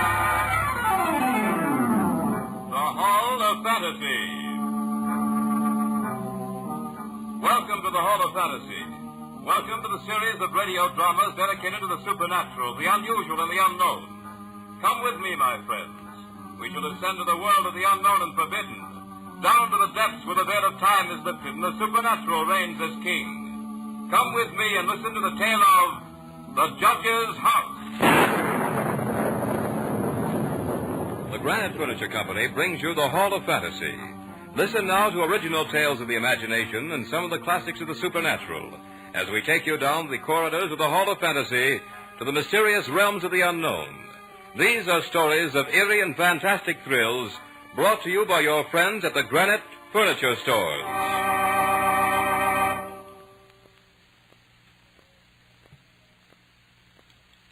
And now for tonight's story, a radio adaptation by Bob Olson of Bram Stoker's story entitled The Judge's House. Justice. Peace. How can we be certain of either when hatred burns unchecked, even beyond the grave? I am Malcolm Lane. This is my story. I want to tell it to you while there is still time. I watched them carry the parcels into the judge's house. Mrs. Whittam, whom I had engaged as my housekeeper for the next 3 months, was directing the activity. She was an amusing little character.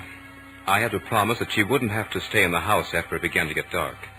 The upholsterer's man was coming up the pathway with a cart and a new bed. Mrs. Whittam had insisted on this one new piece of furniture because, as she put it, a bed that just hasn't been aired for 50 years is not fit for young bodies to lie on.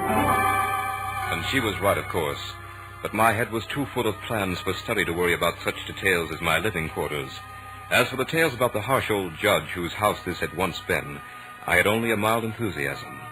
He must have been quite a character, though, to make an entire village fear him and his house, even 50 years after his death.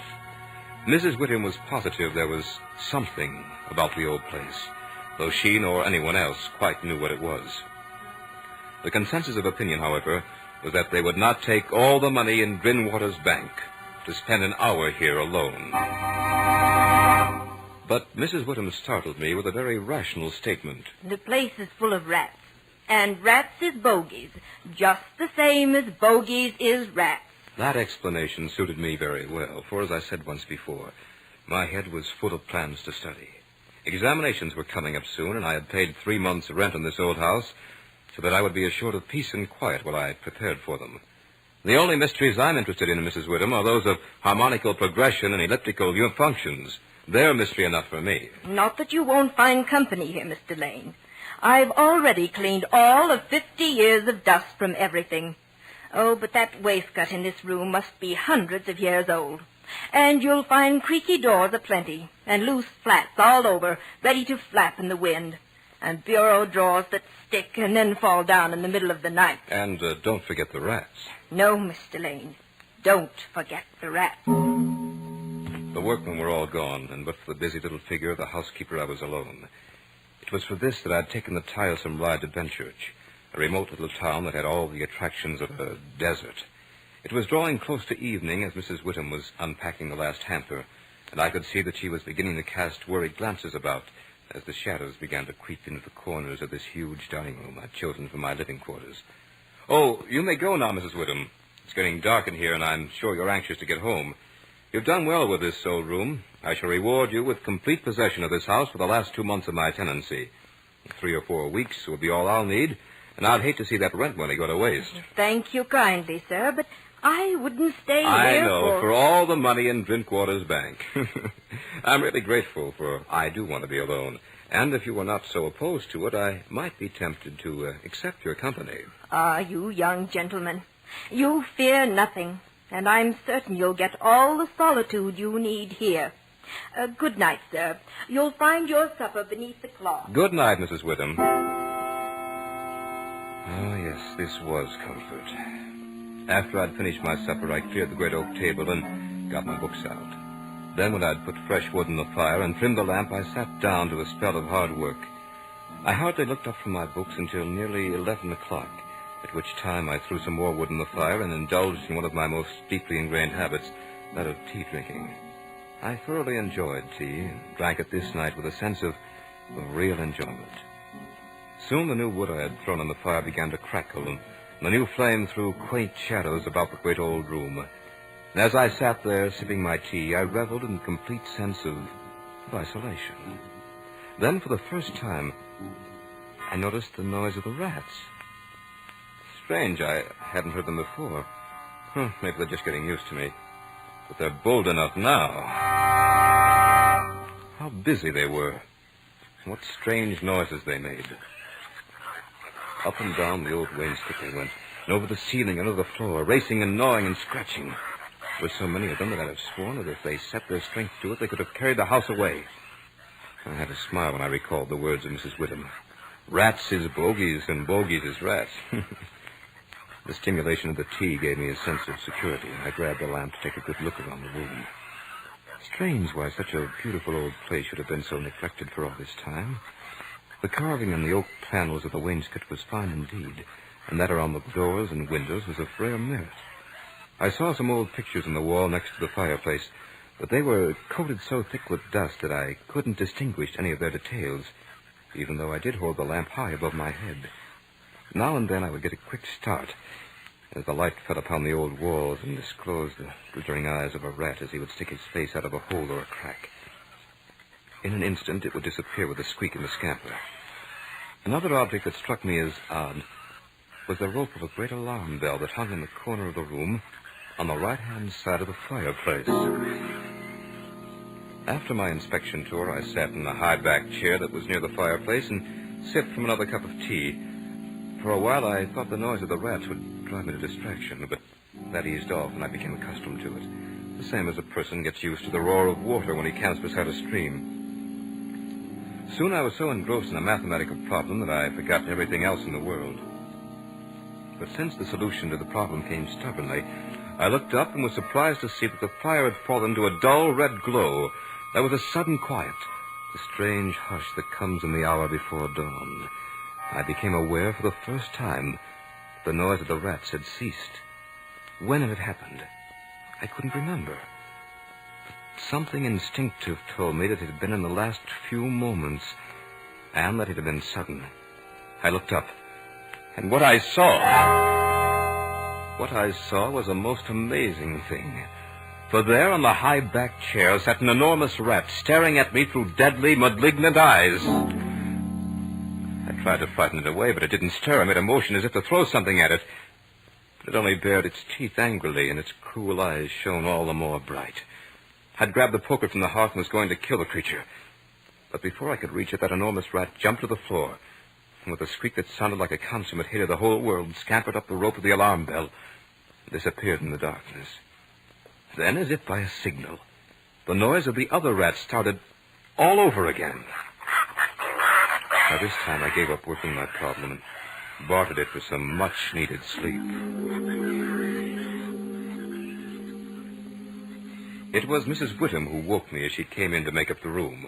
You're much paler this morning, Mr. Lane. I am? You shouldn't stay up so late with your work. It isn't good for you. But tell me, how did you spend the night? I was certainly glad to see you. Alive? Oh, yes, I was quite all right, Mrs. Witham. The something didn't worry me too much. But the rats certainly held themselves a camp meeting. There was one that sat up in that chair by the fireplace and wouldn't go away until I chased him with a poker. It was the biggest old devil I've ever seen. Old devil? Maybe it was the old devil. I only meant Never that... you mind, sir. Many a true word is spoken in jest. Well, pardon me, Mrs. Whittam. I didn't mean to be rude. But the thought of the old devil himself sitting in that chair last night struck me as being rather funny. And it's a good thing you can laugh. But all the same, if I were to spend the night here tonight, oh, heaven forbid, I'd make sure I was ready for him. That night, the rats put on an earlier show, for their scamperings began almost as soon as I'd finished with my supper. The cursed creatures seemed to get on my nerves, and I sat there and puffed my pipe. While they squealed and scratched and gnawed. They seemed to grow bolder by the minute. By now they were coming to the chinks and cracks in the wall until their eyes shone like miniature lamps when the firelight struck them. They'd even make bold sallies under the floor, and I'd have to frighten them away by pounding on the table with my fist. That was how I passed the early part of that night. Despite it, I became more and more engrossed in my studies. And then, a strange sensation coursed through me. For there it was again. Instinctively, I grabbed the handiest object I could find, a book, and flung it at the baleful little beast. But the book was too hastily aimed, and the huge rat didn't stir. So once again, I went into the poker routine. And once again, it put up the rope of the alarm bell. I tried to follow its flight more closely this time, but before I could see where it went, it had been swallowed up in the shadows. And just as it had happened last night, as soon as the big rat had gone, the others resumed their activity. I looked at my watch and found that it was very close to midnight. I had built up the fire and brewed myself a pot of tea. I tried to get back to my work, but I suddenly became curious to know where the rat had disappeared to. For I was certain that tomorrow I would most likely get myself a rat trap. I gathered all my books about me and put them in a handy position for throwing. Then I took the rope of the alarm bell and placed the end of it upon the table underneath the lamp, where there would be plenty of light on it. As I picked up the rope, I was amazed how pliable and strong it was. Ideal, I thought, for hanging a man. Soon my preparations were complete. Now, this time, my friend, I intend to learn more about you. Once again, I was hard at my work, and the noise of the rats was forgotten. But just as suddenly as before, I was aroused by that same sense of startling silence. I was conscious of a slight movement in the rope at my elbow. Without stirring, I checked to see if my pile of books was at easy reach. It was. I cast my glance up the rope just in time to see the huge rat drop from it to the back of the high oak chair. I grabbed a book and hurled it. With amazing agility, the rat sprang aside and dodged it. I threw a second and a third, but each time it managed to dodge my battery. It was almost funny, almost. Finally, when I was down to the last book, I took careful aim, and as I did this, the rat squeaked and seemed afraid. I let the book fly. It struck the rat with a resounding thud. It gave out a shrill, terrified shriek, and running up the back of the chair, made a desperate leap, and with the speed of a bolt of lightning ran up the bell rope. The lamp rocked with a strain, but it didn't topple. Then I saw the rat leap to a molding and disappear through the hole in one of the big pictures that hung on the wall. I made a mental note of the exact spot. Third picture from the fireplace, huh? I'll remember that and have Mrs. Whittam scrub it clean the first thing tomorrow morning. I began to pick up the books I had thrown at the rat. As I did so, I took a good look at their titles. Conic sections. Mr. Rat doesn't seem to mind that. Neither did this one on cycloidal oscillations. And this one on thermodynamics he dodged very neatly. Oh. Here's the book that got him. As I looked at the title of the book that had finally hit the huge rat, I could feel a pallor spread across my face. For the title of that book was The Holy Bible.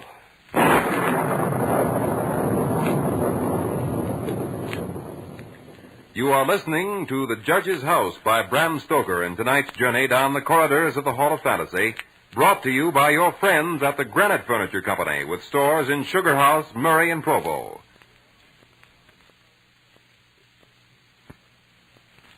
And now back to the story by Bram Stoker entitled the judge's house.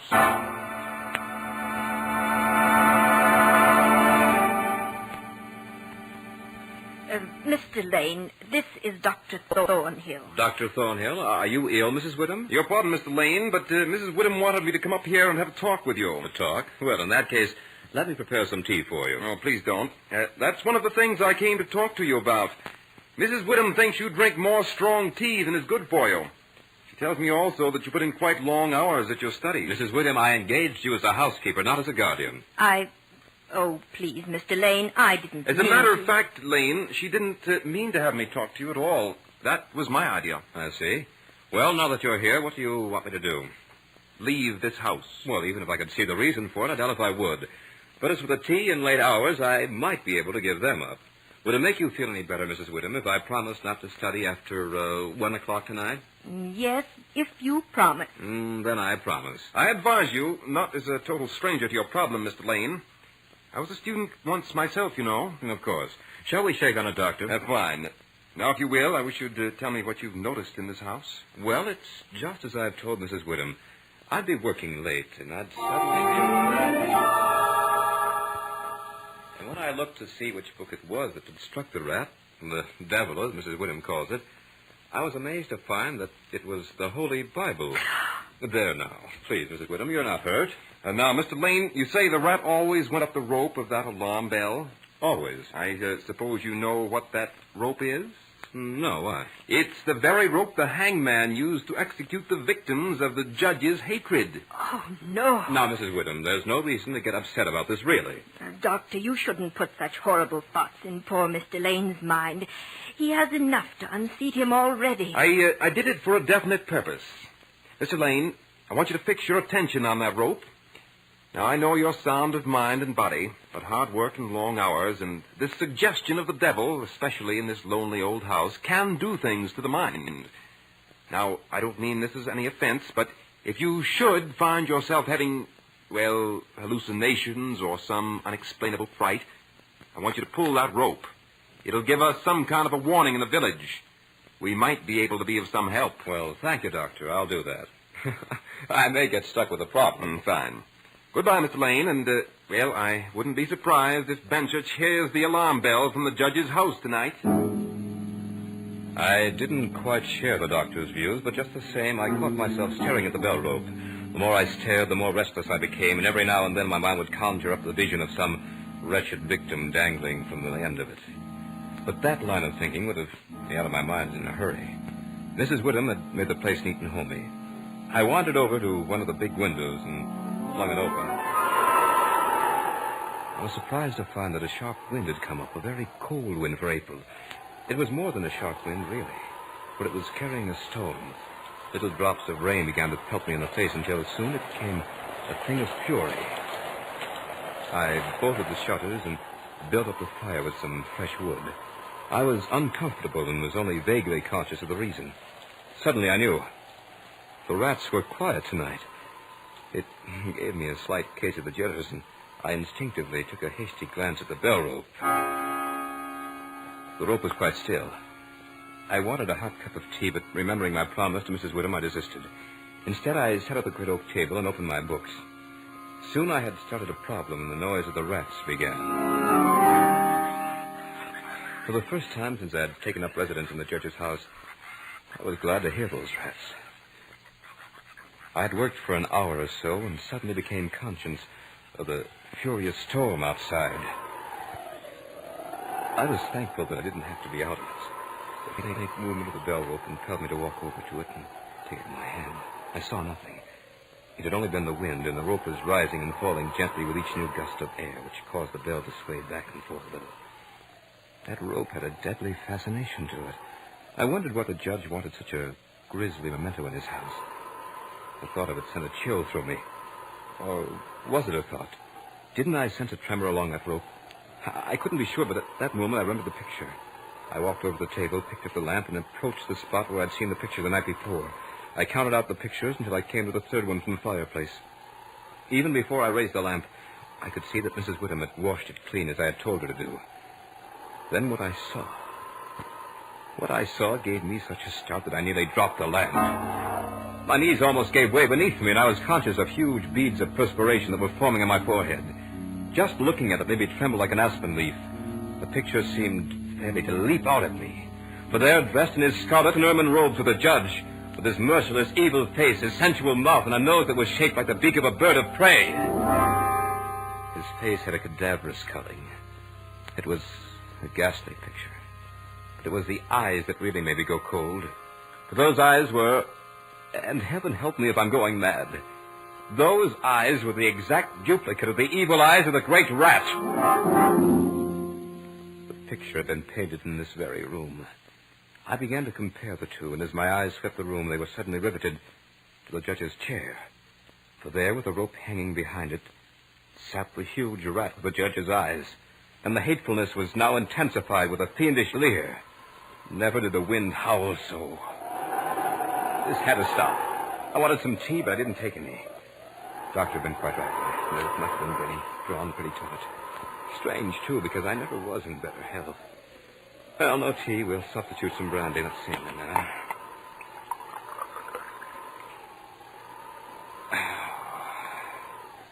I had a stiff glass of the brandy and went back to work. The rats were at it again, and I was glad to hear them, for they had become a sort of symbol of normalcy. The storm raised such a fury that I was unaware of anything else. But once, during a sharp, silent lull, I heard another sound, a faint, squeaking noise. I listened for it again and soon detected it. It was coming from the corner of the room where the bell rope hung. At first, I thought it was just the motion of the rope in the storm, but I looked up and saw something in the dim light that made me all the more positive that I was going mad. For there was the great rat, clinging to the rope and gnawing at it. I could see the lighter coloring where the bare strands were exposed. Just then, the rat finished the job, and the rope fell to the floor with a thud. For a moment, the huge rat just hung there like a tassel. It was then that I realized what had happened. My only contact with the village was now gone. I don't know why, but I rushed to the lamp on the table, snatched off the shade, and ran over to the picture of the judge. A chill of horror went through me. But I think I must have expected what I saw. It seemed more like a confirmation than a shock. For there in the center of the picture was a great patch of brown canvas, as clean and as fresh as the day it had been drawn over the frame. And where the portrait of the judge himself had been, there was nothing. I heard a sound behind me. When I turned around, I really got the palsy. I suddenly became incapable of movement. I could hardly think. I had been prepared to see most anything, but what was there? For there in the judge's high-backed chair, with his black cap in his hand, his ermine robes fixed about him with a smile of triumph twisting his cruel mouth, was the judge himself. As the clock struck the hour, it seemed to beat the blood right out of my heart. At the 12th stroke, the judge placed the black cap on his head and walked deliberately over to the place where the piece of bell rope lay in a heap on the floor. He picked it up and drew it through his hands as one would a valuable fur pelt. Then he began to knot one end, fashioning it into a noose. He tightened it and tested it with his foot. All this time he never took his horribly cruel eyes from my face. I began to feel trapped. For some reason I could barely move. I could only watch as he started to move along the table toward me.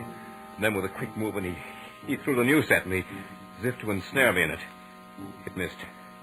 He raised it again, never once taking those hateful eyes from my face. Once more the noose came flying toward me. Once more, with some last ounce of strength, I dodged it. The room seemed flooded with light. The lamp had suddenly flared up high. I looked about the room and was astonished to see the shiny little eyes of the rats as they peered out the cracks and chinks in the wall. I looked up at the bell rope, my lost and last hope of warning the village. It was covered with the little fellows. Funny thing, but those rats were the only thing that gave me even the slightest sense of comfort. For as the rats clambered along the bell rope, the bell itself began to sway, and I heard a tiny sound, yes, very tiny, as the clamper touched the bell itself. It was only a whisper of a sound, but it would grow louder in time. Or would it? At this sound, the judge looked up, and a scowl of terrible anger came to his face.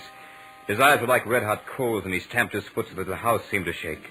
The rats kept running up and down the rope as if they were conscious that it was a race against time. Now the judge was approaching me with a noose in his hand. As he came closer, there seemed to be something paralyzing in his presence, and I stood as rigid as a corpse. Suddenly, I felt the judge's icy fingers against the skin of my throat. He was adjusting the rope about my neck. Then he picked me up and stood me on the high oak chair and put his hand on the swaying end of the bell rope. As he raised his hand, I was conscious of my little rat friends fleeing through the hole in the ceiling. They were my last hope. I stood there in the chair and couldn't move a muscle. Now that my last hope seemed gone, I wanted the judge to hurry and get it over with. Soon he tied the end of the rope just about my neck, the dangling end of the bell rope. Then he jumped down to the floor and looked at me with those eyes that hated me so. The smile of diabolical triumph seemed to wreathe him in horror. I began to wonder about hangings. I wondered how long it would take, whether the doctor in the village could possibly reach me in time. For I knew that I would soon be sounding the alarm bell. I even wondered what kind of a shadow I'd cast on the wall as I dangled from the end of the rope in this grotesque candlelight. But I didn't wonder for long, because suddenly the judge grabbed the chair on which I was standing with a sudden movement, jerked it out from under me.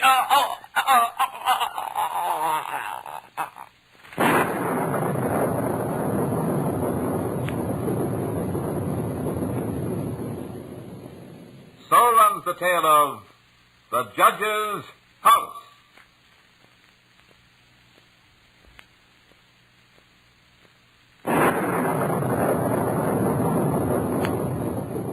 Remember to join us next week at the same time for another journey down the corridors of the Hall of Fantasy.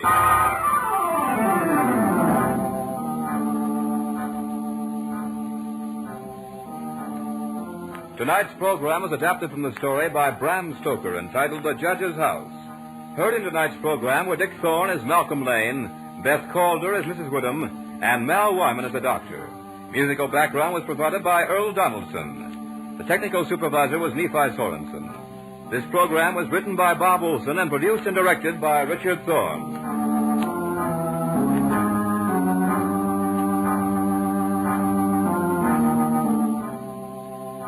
Remember, be with us again next Sunday night on call at 8:30 p.m. when the Granite Furniture Stores in Sugar House, Murray, and Provo will take you on another journey down the corridors of the Hall of Fantasy.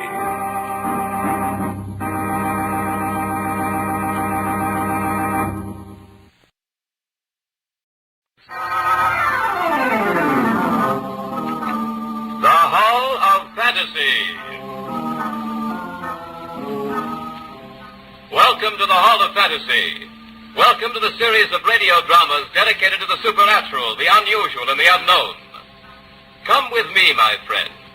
We shall descend to the world of the unknown and forbidden, down to the depths where the veil of time is lifted, and the supernatural reigns as king. Come with me and listen to the tale of Death in the Bayous. Death strikes quickly along the bayou. Who's to say the deed was murder?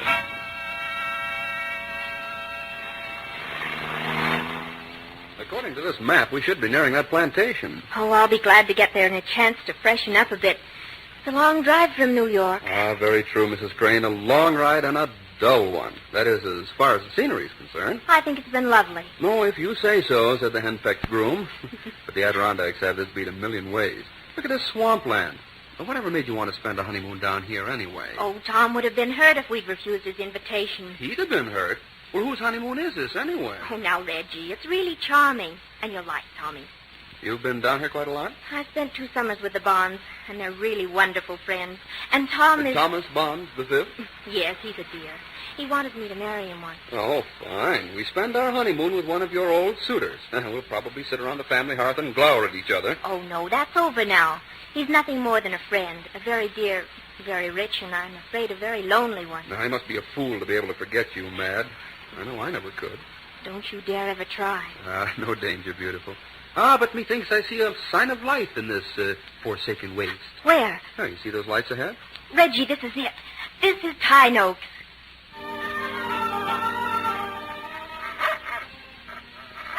Ah, the welcoming committee. Say, that mastiff looks as if he'd like a pound or two of leg. Now, take it easy, Hound. We've been invited. Hello there. Would you let us in, please? Who's there? Oh, it's Amos. Amos, this is Miss Madeline. Why, Miss Madeline, hello, child.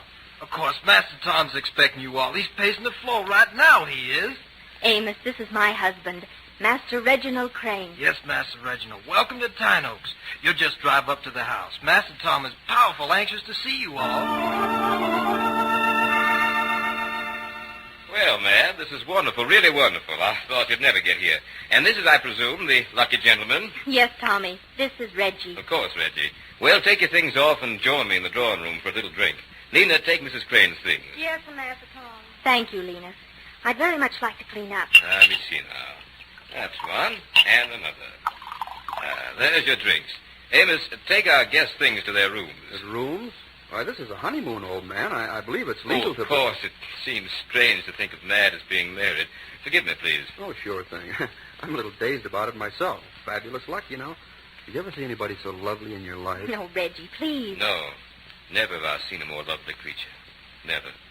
Too lovely for you, old fella. Much too lovely for anybody. Well, excuse me. I'm getting a little self-conscious in here. Tom, how are things at dear old Tyne Oaks? Well, it's not what it used to be, Mad. Echoes of the old days. Since the Colonel and my dear mother died, well, it's a lonely old place. Now it's yours, Mad. Well, thank you, Tom. It was nice of you to ask us down here. Well, I'll be going now. Where are you going? I moved to the guest house this morning. You mean this entire house is a bridal suite? Pardon me, Master Reggie, but do all these things come in? I'll be right with you, Amos. Excuse me for a minute, will you, Mad? Don't forget my black overnight case. Okay, I won't. So you did it anyway. Did what, Tom? Married that... Tom. I told you I'd never let anyone else have you. Tom, what are you saying? Your pardon, Mad. I forgot myself. I thought you'd forgotten that and it's all over. Forgotten? No, not forgotten. Good night. Forgotten. Oh, been forgotten, is it? Oh, Mad, you should never have let me love you so much. Well, my pretty, here's your precious black case. Thank you, Reginald. Oh, why so formal? Well, during our courtship, you called me Reggie. Now we're married, it's Reginald. I'm going home to Father. Oh, please, Reggie, don't joke. Maybe we should have gone to the Adirondacks. Oh, nonsense. All I had to offer you there was a rustic little 3-room cabin. But this plantation all to ourselves. It's like something out of Gone with the Wind. That cabin sounds heavenly to me, Reggie. Now, wait a minute, beautiful. A honeymoon is no time to start second-guessing. This is it. This is what we dreamed about. Yes, sir, by golly, I'm going to make our honeymoon at Tyne Oaks the best either of us ever had. You expect more, then? Oh, I certainly do. Well, mighty square of you to tell me about it. We shall have as many honeymoons as there are days in a year. Oh, Reggie, you're a nitwit, but a charming one. What is it? May I see you a minute, Miss Madeline? Yes, Lena, come in. Excuse me, I didn't know the master was here. Oh, don't be shy, Lena. This is Master Reggie, my husband. How are you, Lena? Nobody the same at Tyne Oaks. You shouldn't have come down here, Miss Madeline. Lena, what do you say that for? Tyne Oaks has always been my second home. Back when Tyne Oaks was a home for everybody. It changed since the Colonel and Master's Bond died. Master Tom changed. He get crazy, drunk, and beat us. Beat you? Why? There ain't no why, Miss Madeline. He just mean. I get so scared of him. And tonight, well, Miss Madeline, he's acting awful. Lena, I won't have you saying such things. Now, you run along, or I'll tell Master Tom. Oh, no, please don't tell Master Tom, please. He'd what? Please don't tell him. Then don't let me hear you talking like that again. I'm ashamed of you. Yes, Lena medicine fool. Lena should be dead. Well, Tommy. You know, Tommy sounds to me like a problem child. He was. Oh, but he's settled down now to this quiet life of the plantation owner. Who knows the souls of men? Why, Reggie, what do you mean? Only that he still loves you and hates me. Now, I could see that right away. He wanted to put us in separate rooms. Can you imagine it? Yes, Reggie, I think you're right. Well, that's what I was going to tell you. While you were out there, he said something very strange. It frightened me. Well, what did he say? He talked as if he's forbidden me to marry you. Oh, he did, huh? Had he ever said anything to you about our marriage? Nothing whatever. That's what startled me. Well, it strikes me, my pretty, that we're... Skip it. What, Reggie? No, nothing. Nothing at all. Say, come on out here on the balcony, Mad. Oh, there's that moon again. And the jasmine. Oh, Reggie, isn't it lovely? Oh, I don't know. You don't? No. Anything lovely outside of you is just too dull to attract my attention right now. Then you retract your threat to go home to Father? Oh, home was never like this. What do you say we stop reading weird meanings into Tom's words and give him credit for this beautiful honeymoon mansion? This is really something, Mad. It's got that cabin beat a mile. I'll bet that little cabin is wonderful. Well, I built it. What was that? That sounds like the dog that greeted us at the front gate. Now, what's he doing out in the swamps this time of night? Well, if Prince is in the swamps, Tom's there, too. No, revise the question. What's Tom doing out in the swamp this time of night? Hey, what's that? There's something wrong out there, Mad. I'm going to see what it is. No, Reggie, don't go out No, there. I've got to see. Reggie, come back! Oh, Reggie, you fool. You don't even have a gun. Go on back. Go back to your bride, you nitwit. Go back. Uh-oh. The sentry. Nice doggy. Prince, Nice. come here. Down, Prince. Tom, what was that scream? I thought maybe I might help. It's Lena. She's dead. Dead? But we were... Why, only a few minutes ago we Death were... strikes quickly in the bayous, Reggie. Now will you help me get her out of here? Oh, sure, but I want you to tell me what happened to her. Later, Reggie. Stay on the way. Now, come on out here. Just like that? Well, it looks pretty muddy to me. Is there some way around? No, Reggie, there's no way around. Are you afraid of getting your feet wet? No, but... Well, okay. Here goes. Hey, I went down to my waist. I seem to be stuck. You'll have to give me a hand, Tom. A hand? I don't dare give you a hand, Reggie. You're in a pit of quicksand. Quicksand? Why didn't you warn me? I forgot, Reggie. Tom, I can't get loose. Help me. I felt sorry for you when Madeline got word that you were a German prisoner. And then when word came through that you'd been killed trying to escape, Madeline was broken-hearted. Tom, get me out of this. It was I who dried her tears, Reggie. Madeline finally promised to marry me. We set the date, even sent out the invitations. And then you came back from your grave. That, Reggie, was very inconsiderate of you. I'm sinking, Tom. Do something. Do something? When you were dead, I headed the list with Madeline. When you're really dead, I'll head it again. Tom, get me out of here. Madeline's bound to know she'll hate you for the rest of your life. Hate me? Perhaps, but she'll be mine, Reggie. She'll be mine. No. Reggie, you're in pretty deep. You're in pretty deep, Reggie. Almost to your chin. Tom, you won't get away with... Oh, Madeline,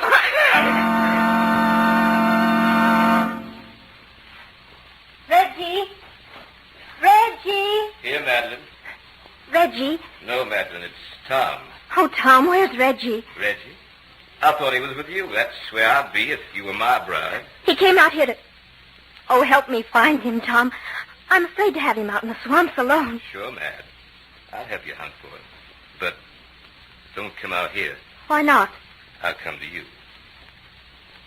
There. You almost stepped in a quicksand pit. Quicksand? Yes. Very treacherous, you know.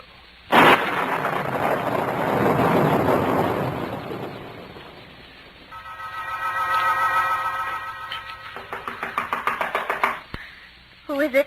It's Tom, Madeline. May I come in? Oh, yes, Tom, please do.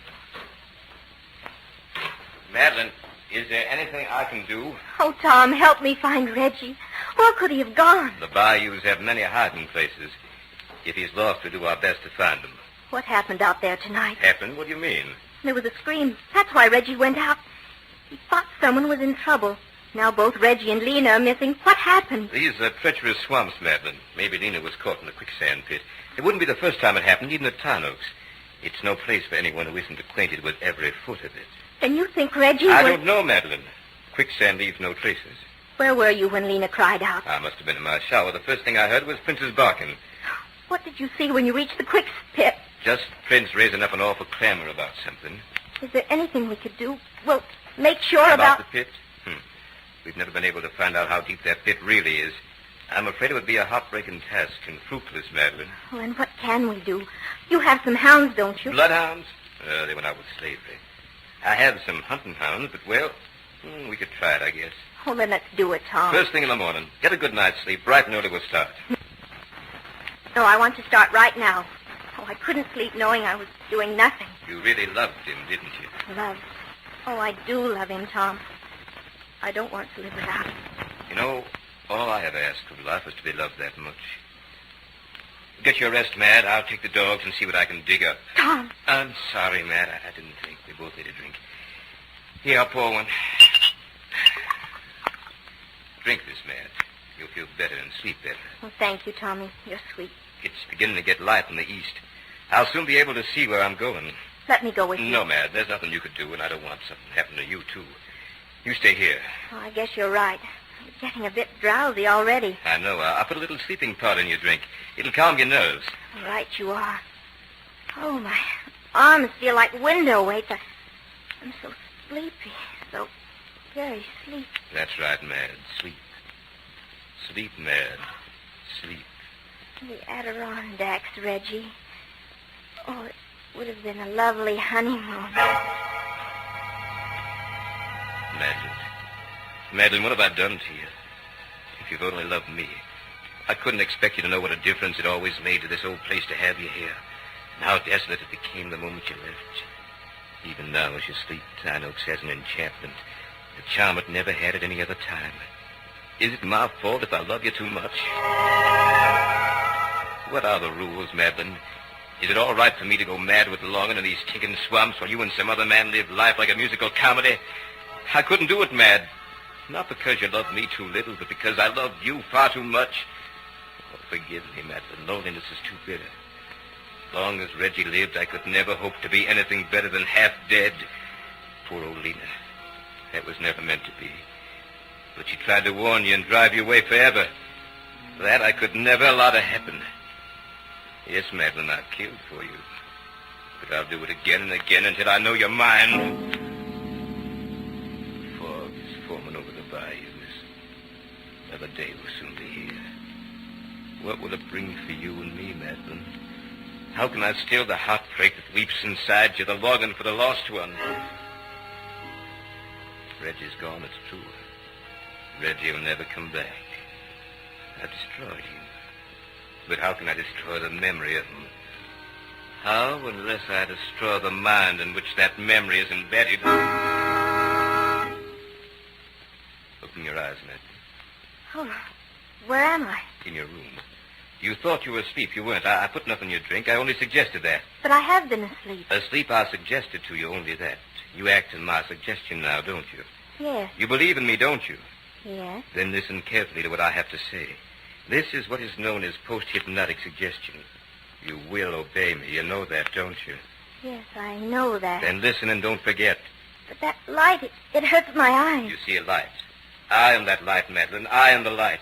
If that light ever bothers you, all you have to do is come closer to it. Does it bother you now? Yes. Then come closer. That's it. Closer yet. Now, does it bother you? Yes, it hurts my eyes. It's too bright. Then come closer. Now what do you see? You. I see you. You're very close. Then the light is what?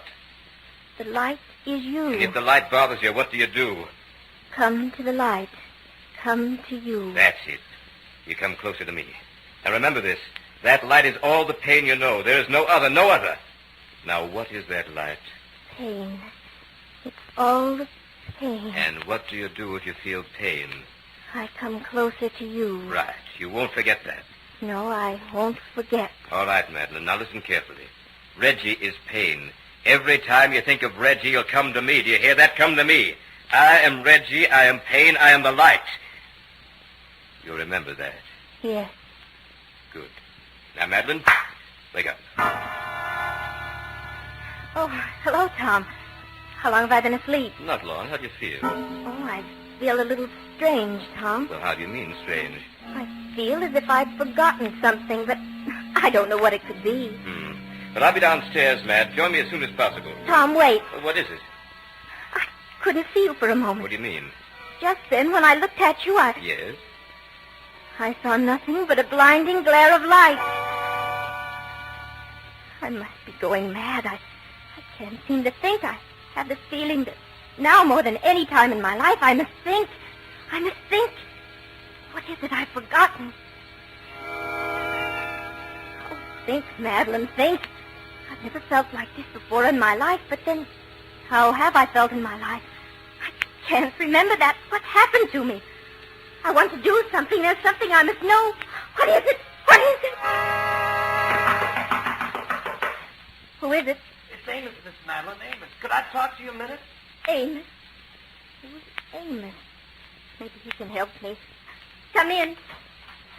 Miss Madeline, I can't find Lena. Lena disappeared last night. Do you know where she is? Lena? Who's Lena? Who is she? Why, she Lena, Miss Madeline. Amos, what am I doing here? What's that? What am I doing here? I'm sick. I can't seem to remember. Amos, where's that light coming from? What light, Miss Madeline? That light behind you. It's blinding. Amos, what are you doing here? I looked for Lena, Master Tom. She gone. She didn't come to the house last night. Do you know where she is? Of course not. But if Lena is lost, we'll find her. Now, don't bother Miss Madeline about it. She isn't feeling well. Oh, I don't mind, Tom. Stay here, Amos, and talk to me. I told you not to bother Miss Madeline. Now get out of here. Yes, Master Tom. Amos go, but Amos find Lena. Amos find Lena. Get out, you tramp. Get out of here before I hit you. Yes, sir. Amos go, but Amos find Lena. Tom, will you help me? I can't seem to remember anything. Need a lot of rest. Look at me, Madeline. Yes? What do you see? Why, your face is...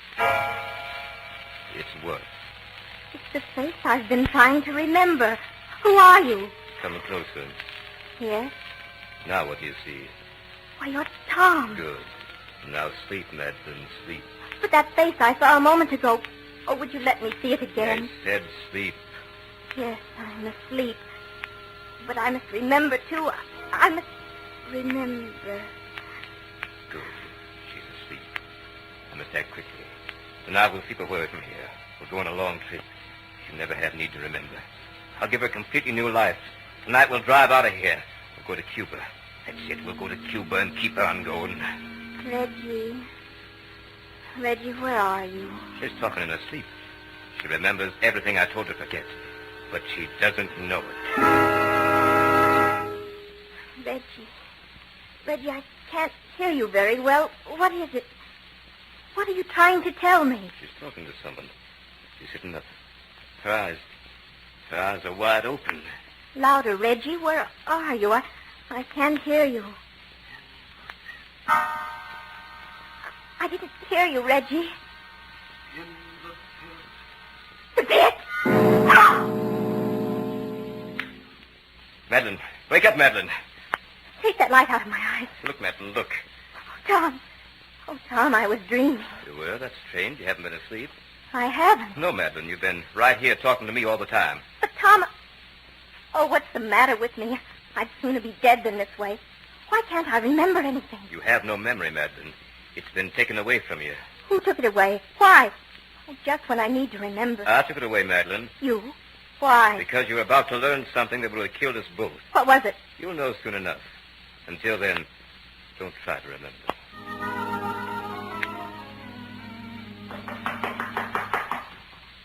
Miss Madeline, Miss Madeline. Who is it? It's Amos, Miss Madeline. I must see you right away. Come in, Amos. Miss Madeline, you gotta get out of here. Get out? Why? Master Tom's in a killing mood. He just tried to kill me. Oh, Amos, what are you saying? Tom wouldn't kill you. Yes, he would, Miss Madeline. I followed him out in the bayou. I saw him with Lena. Who's Lena? You remember Lena, Miss Madeline? She's Lena. She's my Lena. I seem to remember, yet I don't. Oh, tell me, Lena. Tell me more about her. Why should I remember her? You should remember Lena because, well, Lena's your friend. Lena tried to help you. Now she's dead. My Lena dead, Miss Madeline. Master Tom killed her. I see him with her down in the bayou. Amos, I can't see you. It's that light again. Amos, be careful. The light is behind you. Amos, I told you to stay away from Miss Madeline while you're here. I saw you, Master Tom. I saw you bury Lena in the bayou. You killed my Lena. I warned you. Now you're going to... Come back here, you babbling fool. Come back here. Amos, be back. But Amos, come back for Lena. Miss Madeline, run away. Run away, Miss Madeline. Run. Get that meddling fool. Amos, I'm coming to get you. Oh, the light, it's going away. I must follow it. I must follow the light. Madeline, stay back. Don't come out here. The light going away. I must follow the light. Madeline, turn back. Without the light, there's nothing. I can't lose the light. Madeline, I command you to go back to the house. It's gone. Where did the light go? Miss Madeline.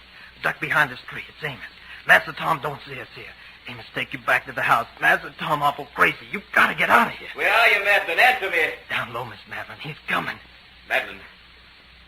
Madeline, don't move. Cottonmouth, don't move an inch. The light. There's the light. Forget the light, Madeline. Please don't move a muscle. That snake isn't 2 feet from your face. Tom, bring the light closer. I want pain. That's what I want, Tom. I want pain and Reggie. Madeline. I must find Reggie. Reggie. Quiet, you little fool. That snake will strike at anything moves. Madeline, look out. Reggie. I lost Reggie. She remembers after all. Please, Miss Madeline, listen to Master Tom. Madeline. The snake. It's Madeline. Snake. Snake. Ah! Right in the mouth. Amos, grab her. Miss Madeline. Miss Madeline. Give her to me. Madeline, speak. Tom, you did this. Don't talk, Madeline. I'll get you back to the house. You killed Reggie. No. Reggie died in the quicksand pit. You killed him. Oh, Reggie, it would have been lovely and... Madeline. Madeline, speak to me. Good heavens, she's dead. Madeline's dead. Master Tom. Go away, Amos. Go away. Madeline, what have I done? Master Tom, you killed Master Reggie. I didn't mean to, Amos. I didn't mean to. And you killed my Lena, too. I must have been mad. Now Amos killed you, Master Tom. Go away, Amos. What? Now old Amos killed you, Master Tom. It's right. Amos must kill you now. Stand back, you fool. Get away from me. Amos gonna kill you, Master Tom. May the good Lord help me do it. Amos, give me that gun. I'll have you whipped. No, Master Tom, you won't whip Amos. You won't whip anybody anymore. Amos! Amos, don't! Master Tom gone. Miss Madeline's gone. Nothing but the bubbles in the bayou. Ain't nobody left at Tynooks anymore. The bayou got us all. Now Amos gone. Lena. Amos, hear the voices.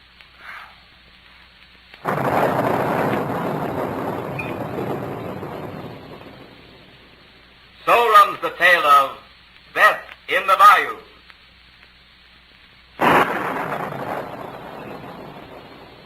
Remember to join us next week at the same time for another journey down the corridors of the Hall of Fantasy to hear the tale of the Doctor of Terror.